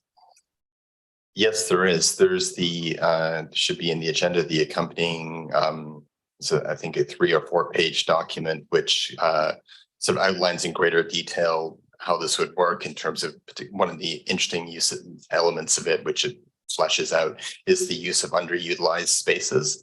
A big part of this, which perhaps didn't come through so clearly in the resolution, is to take spaces like, if anyone knows the UBC campus, there is a giant transit exchange. And there is, which used to be just a transit exchange, and now has 14 floors of housing above it, and is still a transit exchange. and to take those spaces which are optimal for building because of their location and make better use of them. So the report has examples like that. There's also a fire hall in Vancouver, which now has 7 stories of housing above it, and I believe also a daycare. So it's so the short answer is yes, there is material, and I believe it's appended to the Thanks. appended to the agenda. Yeah. Thanks for the question. Okay, we'll go back to voting on the motion. Is there anyone opposed? That's carried unanimously. Moving on to 10.5, removing the financial barrier to home support for BC seniors. This was our late item from earlier in the meeting, and I'll pass it over to Councillor Cole Hamilton. Thanks very much. And thank you everyone for taking another item on what is already a very long agenda. So I'd like to move that that council submit the following resolution to the Union of BC Municipalities for consideration. Whereas the province's home support program allows seniors to stay in their own homes for as long as possible, the preference of most seniors and the option which is far more cost effective for the healthcare system at $14,000 per annum than moving publicly subsidized long-term care at $60,000 a year. And whereas 70% of BC seniors are charged a fee of up to 30% of their income for home support, which many cannot afford, leading to poor health outcomes, caregiver burnout, and premature placement in long-term care, resulting in BC having twice as many people in long-term care who could be supported at home than in other provinces that don't charge for home support like Alberta and Ontario. Therefore, be it resolved that UBCM asks the province to waive the fees associated with the home support program in order to make it more accessible to all seniors. And I'll just speak really briefly to this as well.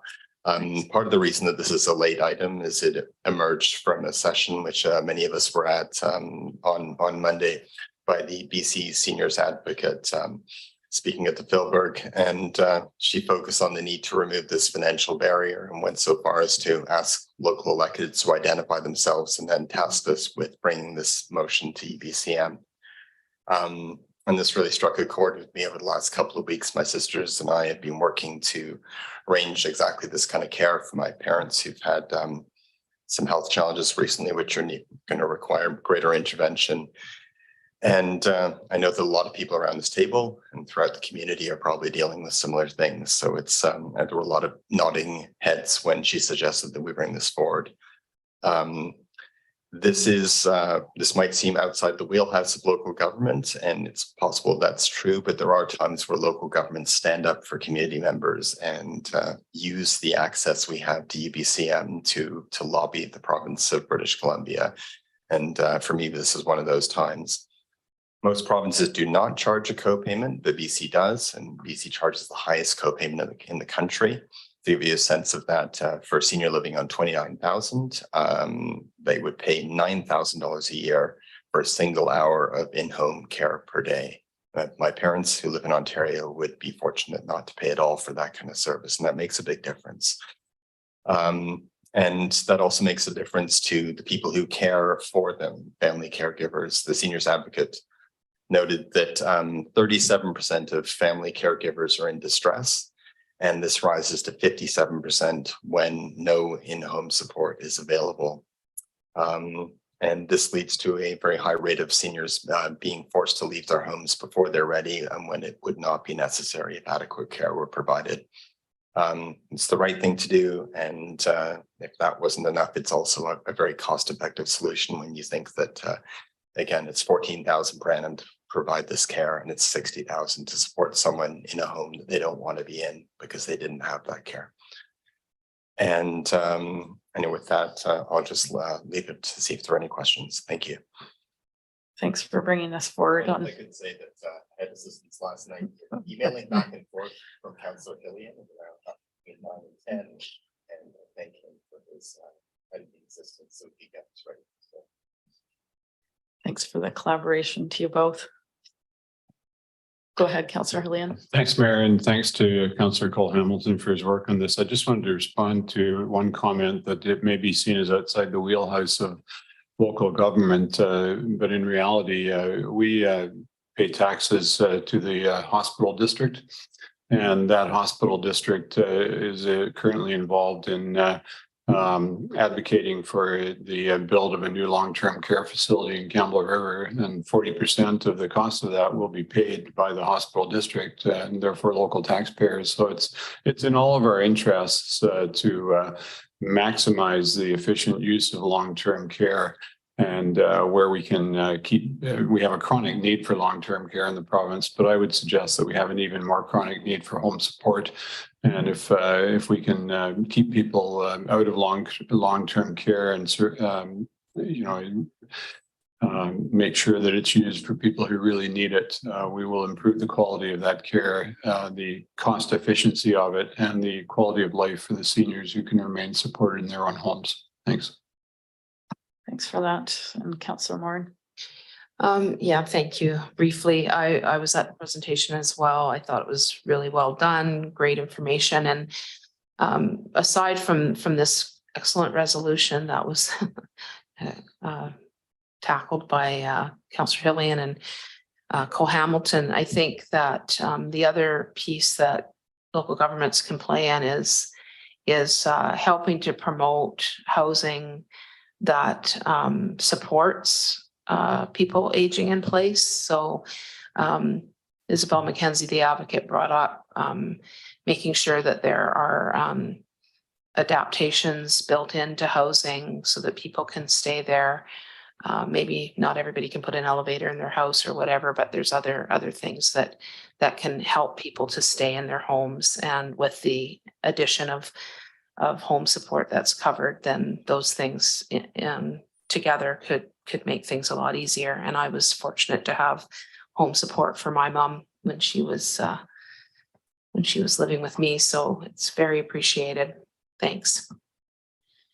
Thanks for that. Seeing no other lights on, we'll vote on the motion. Is there anyone opposed? And that's carried unanimously. Moving on to bylaws. 11.1 for first and second reading. We have 11.1.1 zoning amendment bylaw number 3063, 1814 Grieve Avenue. And should I pass this over to staff? Thanks. Through the acting mayor, Ms. Wade is our staff can introduce, or are you going to? Great, thanks. Oops. Oh, that's the wrong mic. Through the chair, thank you for your time, everyone. I'm Mike Grimsrud, planner here at the City of Courtenay and the file manager for the subject application. I'd like to give a quick presentation on the zoning amendment bylaw number 3063, 1814 Grieve Avenue, a rezoning from R1S to R1E for a compact 3-lot subdivision that keeps the existing house. Next slide, please.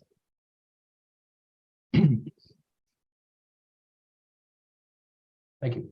The staff recommendation is that council give first and second reading to zoning amendment bylaw number 3063, subject to conditions posted and noted in the report. That council will not hold a public hearing as the bylaw is consistent with the city's official community plan, and that council directs staff to issue public notice that a public hearing will not be held. Next slide, please. The subject property has an urban residential land use designation, which supports gentle infill.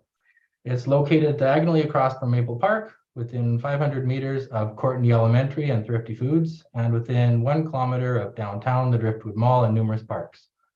Bus routes 1, 8, and 14 run 2 blocks away. There's a picture of the house on the bottom right. Next slide, please. The proposed 1E zone allows minimum lot sizes of 300 square meters or 450 square meters with a secondary suite, and would allow a second lot with a house on the corner of 18th Street and a third lot with a house with a suite on the other side. The R1E zone does require landscape screening that will grow to 3 meters or more along existing property lines, so planting along the pictured red line would be required by a covenant. Conceptual renderings show how 5 units over 3 lots might look from Fitzgerald Ave and from the corner with 18th Street. That's on the next slide, please. Thanks. might as well go on to the next one.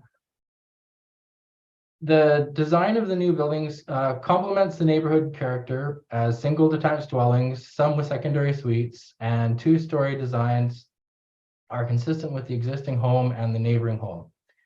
Infill with housing diversity is gently introduced. The proposed density at 5 units, including 2 suites, is 32 units a hectare, which is about 23% higher than the existing maximum permitted density for the currently smaller neighboring properties. The existing house and rentable suites are retained, and likely a new rental suite will be added. With that, I welcome any questions, and note that I understand that the applicant is in attendance and is also available for questions. Thank you. Thanks for that presentation. I see Councillor Jolicoeur has his hand up, so we'll go to Zoom first. Go ahead. Thanks, Acting Mayor. Thanks for the presentation. Nice to meet you virtually, Mike. I've got a few questions. I'll start with one and then I'll let the rest of my colleagues go. But in one of the attachments, I think attachment number 2, the public engagement document, there was one positive that I can see and a few critical of the development zoning application. And so I guess I'm curious, in the applicant's summary, there is a few issues that I didn't necessarily see resolved in the letter from the proponent. And so I'm wondering if the proponent can speak, or if staff have any insight into whether or not all the issues raised by those that provided some feedback have been addressed.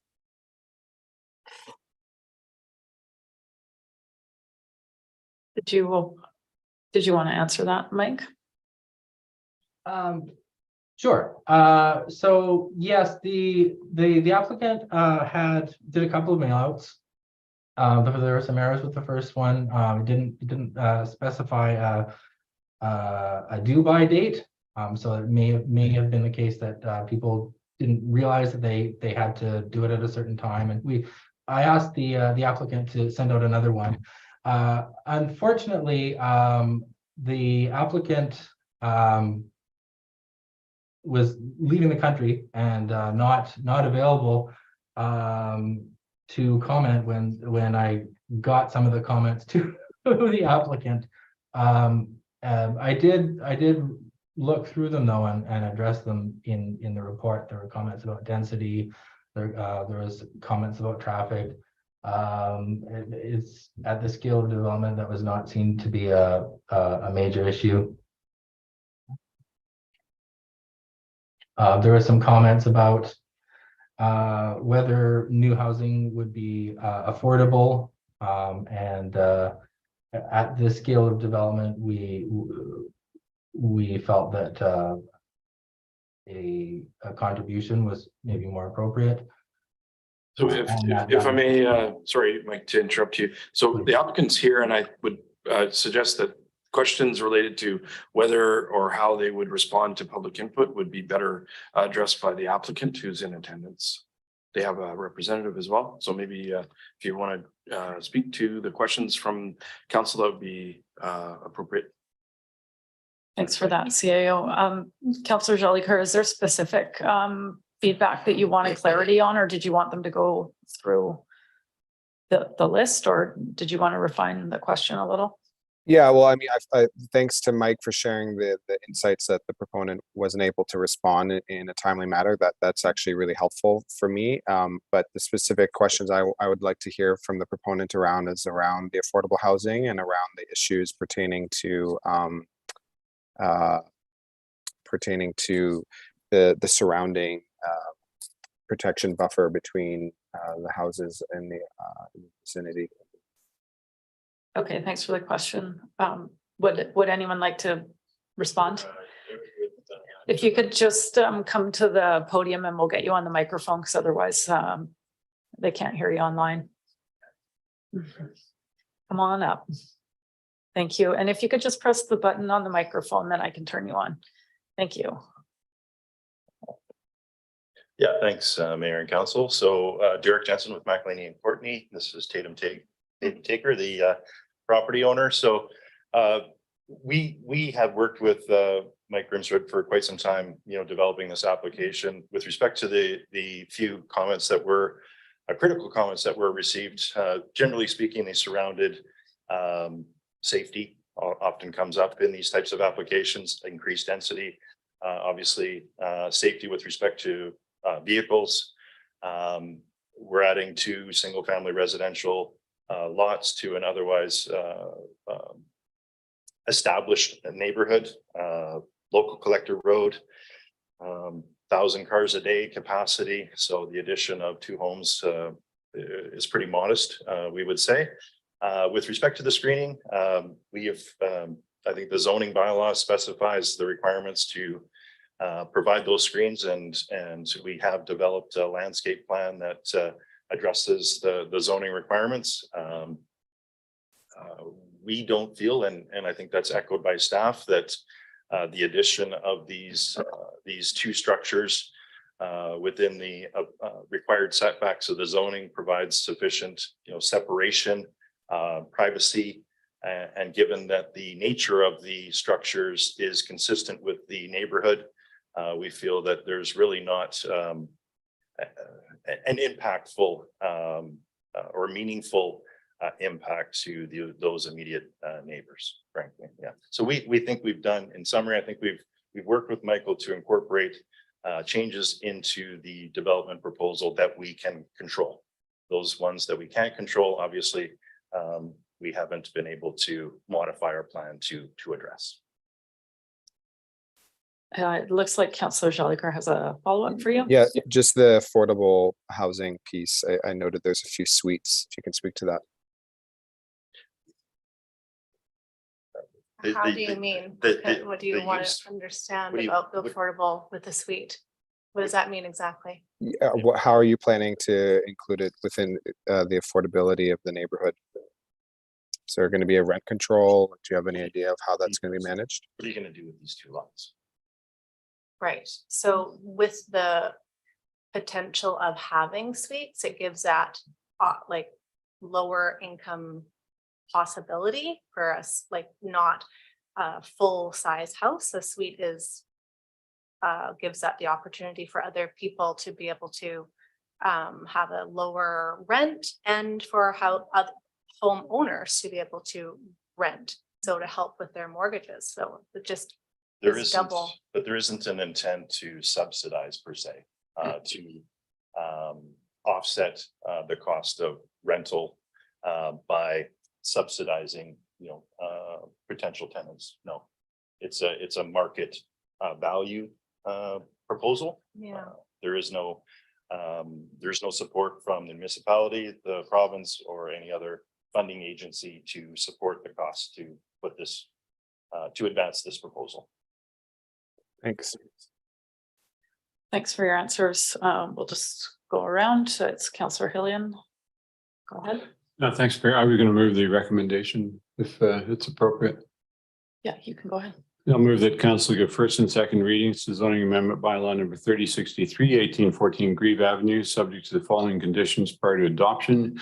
A, 219 covenant for community amenity contributions, and B, 219 covenant to ensure 3-meter vegetation buffer is installed along the northeast and southeast property lines.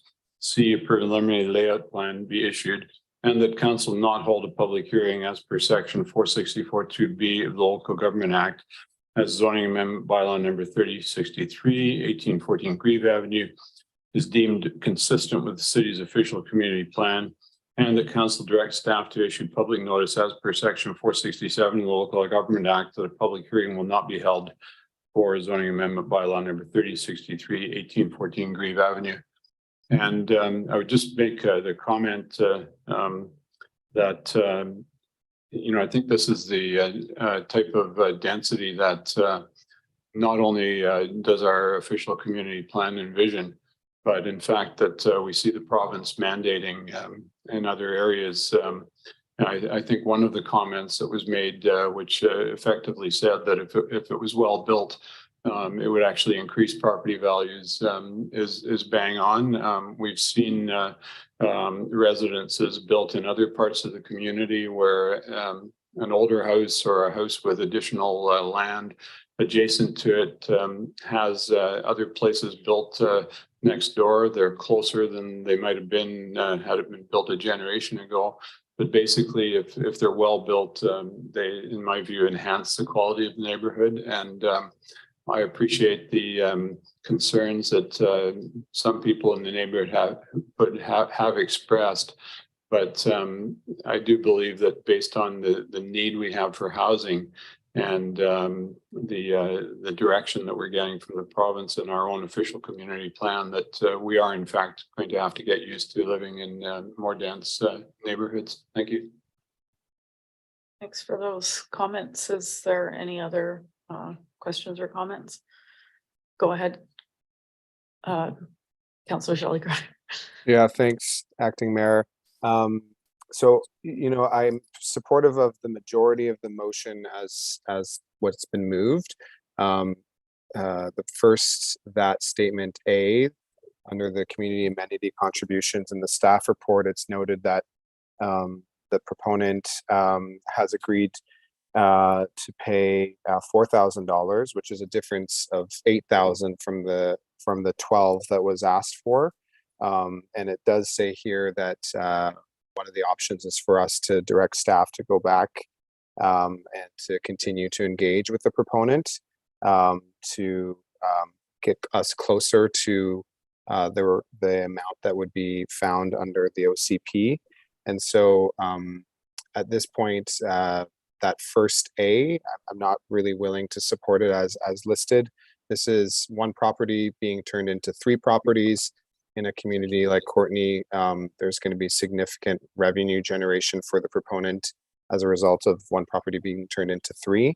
And so at this point, that $8,000 discrepancy for me, given that there's not necessarily any assurances about any affordable housing units being added to the market. There sounds like going to be market housing units. That is something that I would be interested in being able to have a larger contribution to our affordable housing amenity fund through the community amenity contributions. So I'm not sure if staff can speak to that process around how we got to the 4,000 instead of the 12.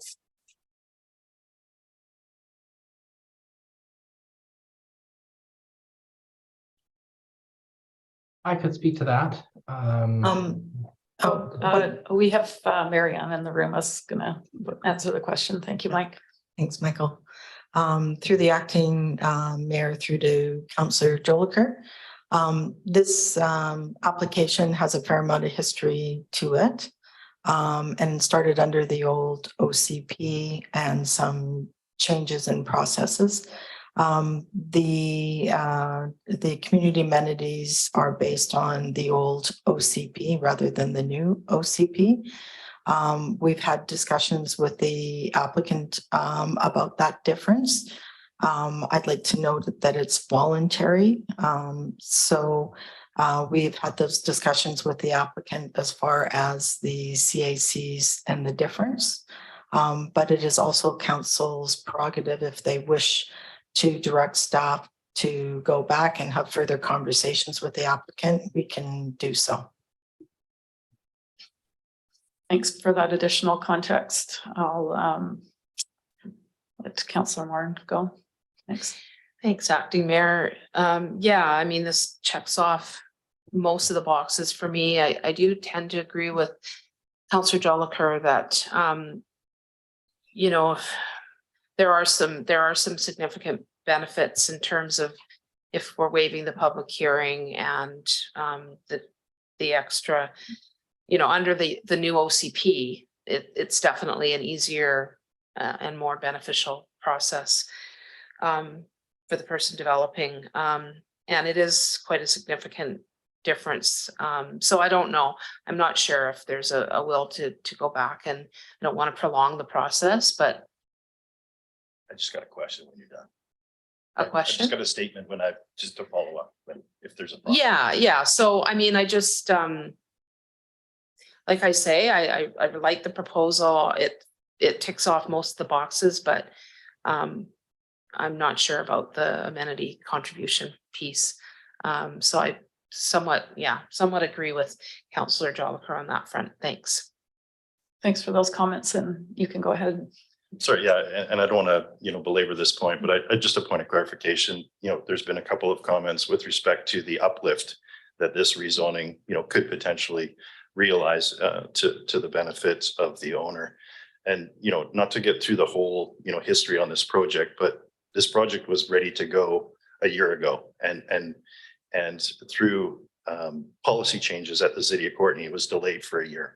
So when you're talking about the difference between 4,000 and 12,000 and that $8,000 increase that could be offset by potential revenue from this rezoning, just bear in mind that the result of the policy change that resulted in us being here today as opposed to a year ago has cost significantly more than $8,000. It has cost a whole bunch more, not only in cost, but time, stress, and frustration on behalf of the owner. So while I can appreciate it, the optics may not appear that $8,000 is a significant cost to the project. It is, that I can say. And not to say that it's, the line is drawn in the sand, but there has to be some consideration for the costs and the effort that's been applied in order to get ourselves back in front of you today. Yeah, I am sorry to hear that it's been such a difficult process, for sure. I also have some concerns around not following our new policy, just given that, our new OCP, where we are pulling out benefits here, and that it's consistent with the new OCP, and that there won't be a public hearing process, which does speed up the process of a rezoning considerably. The other thing that comes to mind for me is that we have rezoned property recently, in which we have done this very change, and then the property owner, which is completely within their right, has turned around and gone to sell that property without doing the development. So they're realizing that gain immediately without us seeing that implementation of those housing units. That's in line with our goals. So I guess my question is to staff. There's kind of two pieces to this, because there's a zoning amendment, but then there's also the subdivision piece. And should we move or proceed with the recommendation as it's written, and we do the zoning amendment by law, and in a circumstance where this was then sold without the subdivision proceeding, does that amenity contribution carry over to the new owner or of the rezone lot, or how do those two things connect?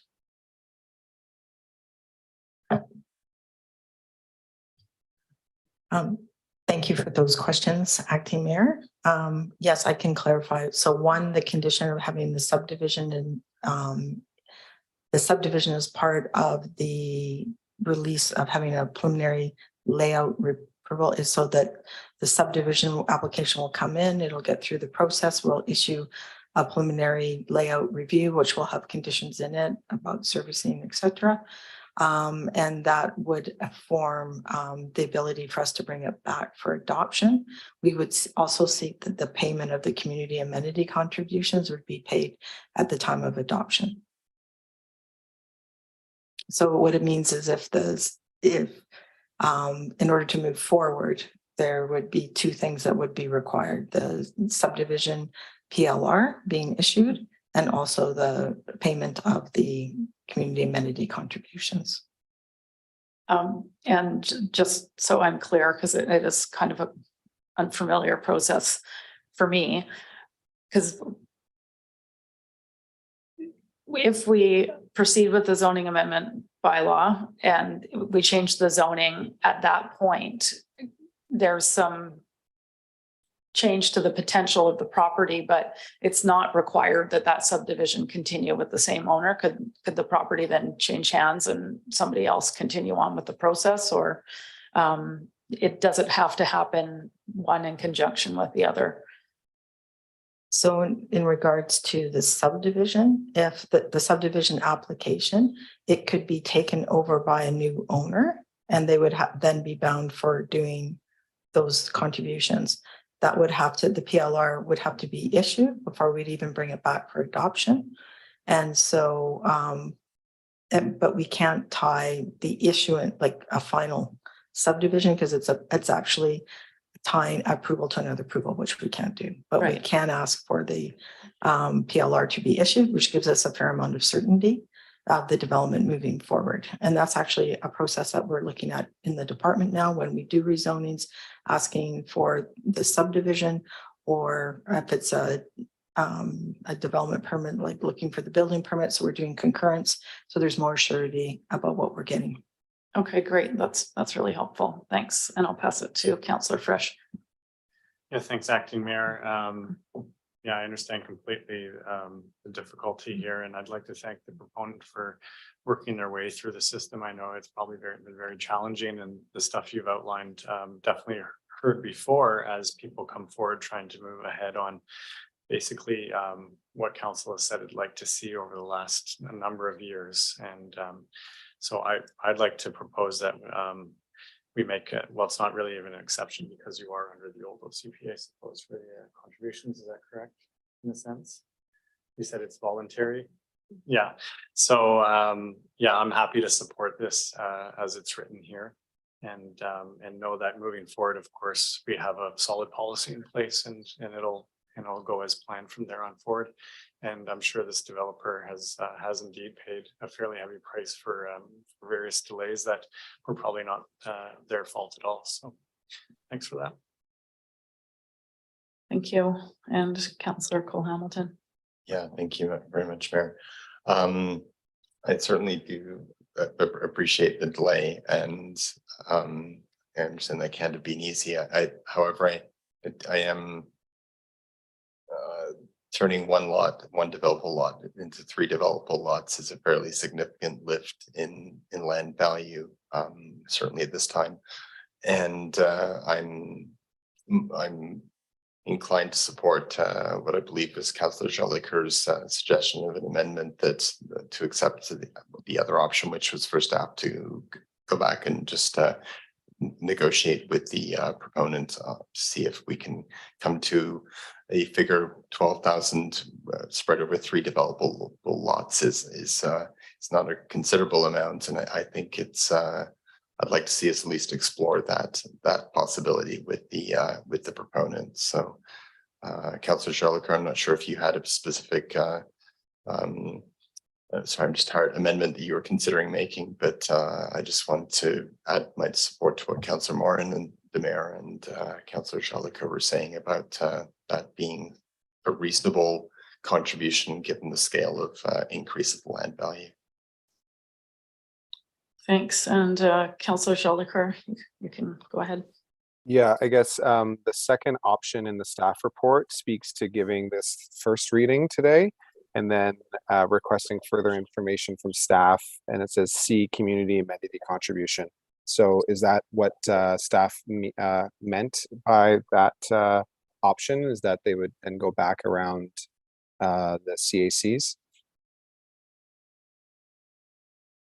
Through the acting mayor to Councillor Jolicoeur, staff has outlined all the options for council's consideration, and one of them is for you to direct staff to come back and have a discussion about the community amenities with the applicant, if you would like. Okay, so it sounds like option 2 as listed in the staff report is something that I would be supportive, but I understand that the motion is on the table for option 1. Yeah, that's right. So we'd have to address that if, yeah, we'll see how this discussion proceeds and then revisit. Go ahead, Councillor Morin. Thanks, Acting Mayor. Well, I'm grappling with this. I mean, when I first commented, I was grappling, I'm still, but I guess I I do really hear the point about delays and that costs money. I have personal experience with that, as I'm sure many other people have had. And not everybody is, you know, I mean, people are in different situations.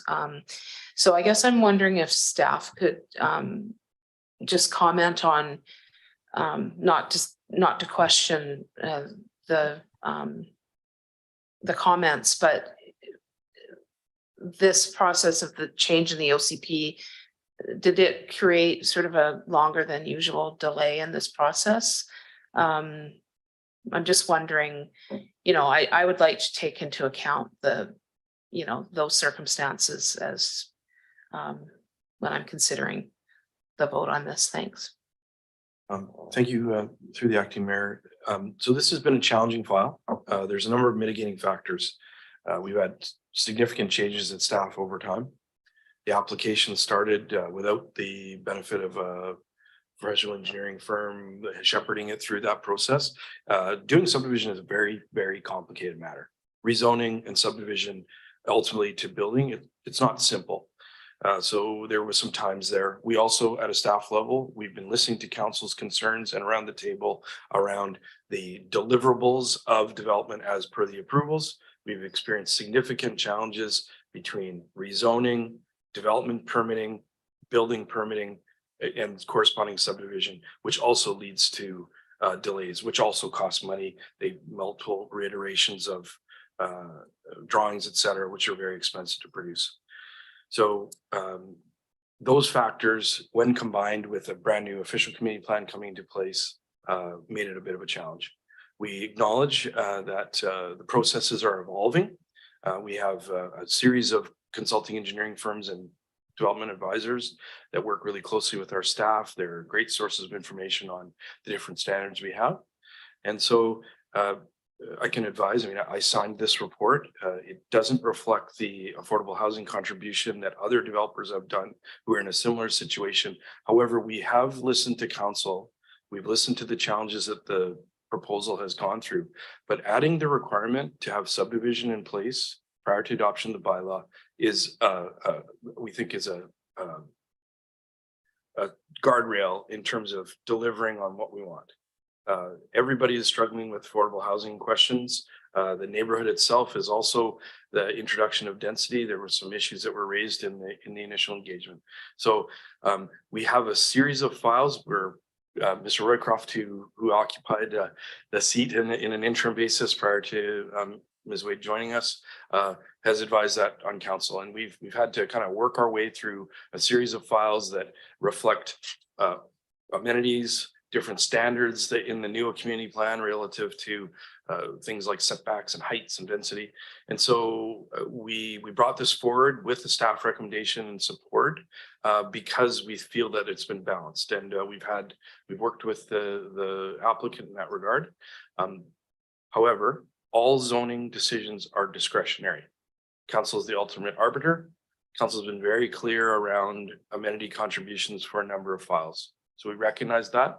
Our recommendation that came forward to proceed with this addition of the requirement for subdivision approval is new, but also it was run by the applicant's advisor in that regard. So we hope to be clear sailing soon with extremely straightforward application of files and new community plan policies and the calculation of CACs. So it's difficult. And in this case, it's not a significantly large development. But at the same time, we do recognize works have been done in the community. Hopefully that assists in council's consideration. Thank you for that. Yeah, I'll sit with that for a minute. Thanks. Thank you. And Councillor Fresh. Yeah, well, thanks for staff for that summary. I guess I just want to summarize my own thoughts, which is that our council has asked for infill development. Our council has asked to have a efficient and fair process, and staff have come to us with what I assume is a reasonable way to move forward. So I'm going to support option one. Thanks. Thank you. Is there any other questions or comments? I have a question on procedure. If this recommendation is not passed, can we then move on to option 2? Is that how it would go? Just then we can move on to option 2. So is that understood, Councillor Jolicoeur? Okay. So I'll call the question. All those in favor? And those opposed? And that's carried.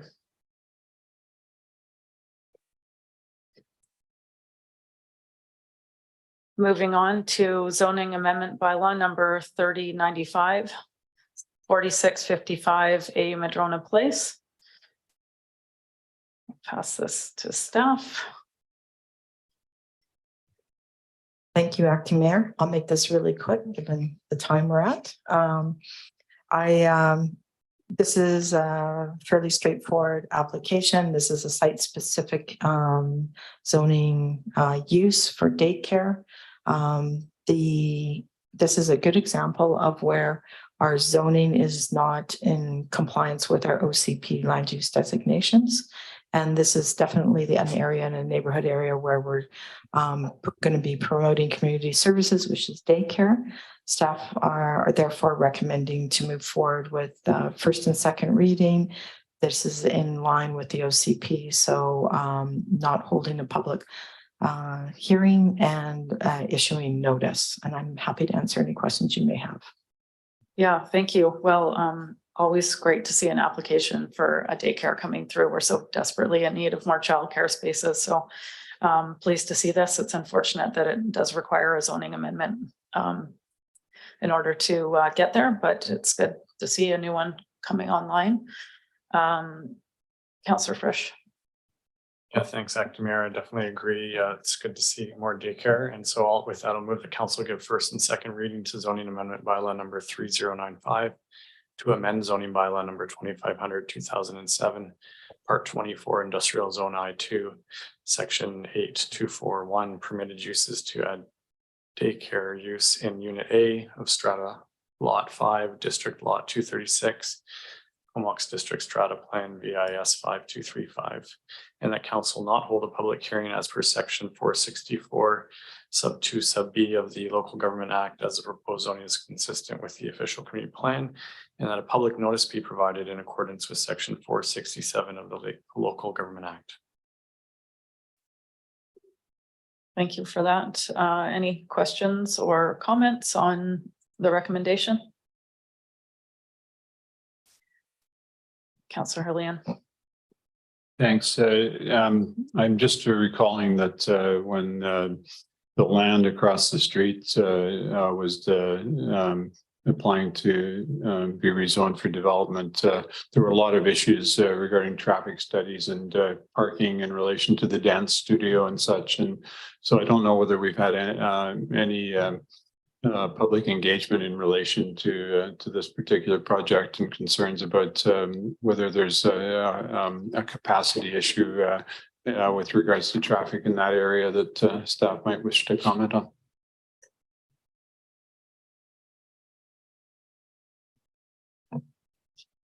Through the acting mayor to Councillor Hillian, I believe in the report we talked a little bit about parking, and there was not a need for a traffic impact assessment, and that the parking that would be generated for employees, there's enough parking that meets both the dance and the daycare and has an extra spot. So staff feels it's sufficient. Right, and there would have been no reach out to the neighborhood in this regard. Am I correct in assuming? In regards to the, we had the public engagement in the report, and there was notice given, and the comment that's in there actually talks to the traffic impact and the low volume that's in the report. So yes, we did get comments back, and it was about traffic, and we did respond about the traffic impact. Okay, thanks for clarifying that. Okay. Thank you. Seeing no other lights on, we'll vote on the recommendation. Is there anyone opposed? And that's carried unanimously. Moving on to third reading, item 11.2.1, council procedure amendment bylaw number 3102. Someone want to move? Recommendation? Thank you. Any questions or comments on third reading? Anyone opposed? Oh, I've got a question. Yeah, Sorry, that's okay. I forgot to look up. Go ahead. Thanks, Acting Mayor. There's no page numbers on this, but on under adjournment number 17, I can't remember here under sub bullet 2. Council may continue after 9 p.m. only by an affirmative vote of 2/3. For some reason, I recall us talking about 10 p.m., but obviously that's not correct. So are we happy with 9? Just knowing how long our meetings have been going as of late, that we'll have to always go back to vote to extend, including, I think it's 9 o'clock right now. So Yeah, just we're kind all of- giggling for that reason. Yeah. I seem to recall Kate's it was going to 10. speak to this. Okay, thanks. Oh, sorry, I got to turn you on. Go ahead. Through the acting mayor to Councillor Jolicoeur. You may recall, although it's been a while now, but the rationale from going from 10 o'clock, which is the current time limit, to 9 o'clock was in alignment with the criteria of increasing and access to the meetings, especially the ones that are in person. And the 9 o'clock timeframe aligns with the public transit schedule. So this was more around the acknowledgement that should council choose to have meetings that go beyond 9 o'clock, that anyone taking public transit to any of our council meetings and or public hearings would have no way of getting home and wouldn't likely be able to continue to participate in the meeting should they wish to do so. Thank you for the reminder. Thanks for that. I had forgotten that piece as well. Okay, so no other questions or comments. We'll vote on the recommendation. Is anyone opposed? Seeing none, that's carried unanimously. And on to adoption, item 11.3.1. Any questions or comments on this one? Seeing none, is there anyone opposed to adoption of Growing Communities Reserve Fund Establishment Bylaw number 3086, 2023? Seeing none, that's carried unanimously. On to 11.3.2 for adoption, sewer infrastructure projects 2023 loan authorization bylaw number 3093. Second. Any questions or comments? Seeing none. I have a question. It's just a question of a process. I mentioned this to the city manager, but just I guess to legislative team, is it possible for future reference when we have bylaws coming forward that the attached staff report? I had to actually ask the city manager which sewer project this was because it doesn't actually identify it in the bylaw.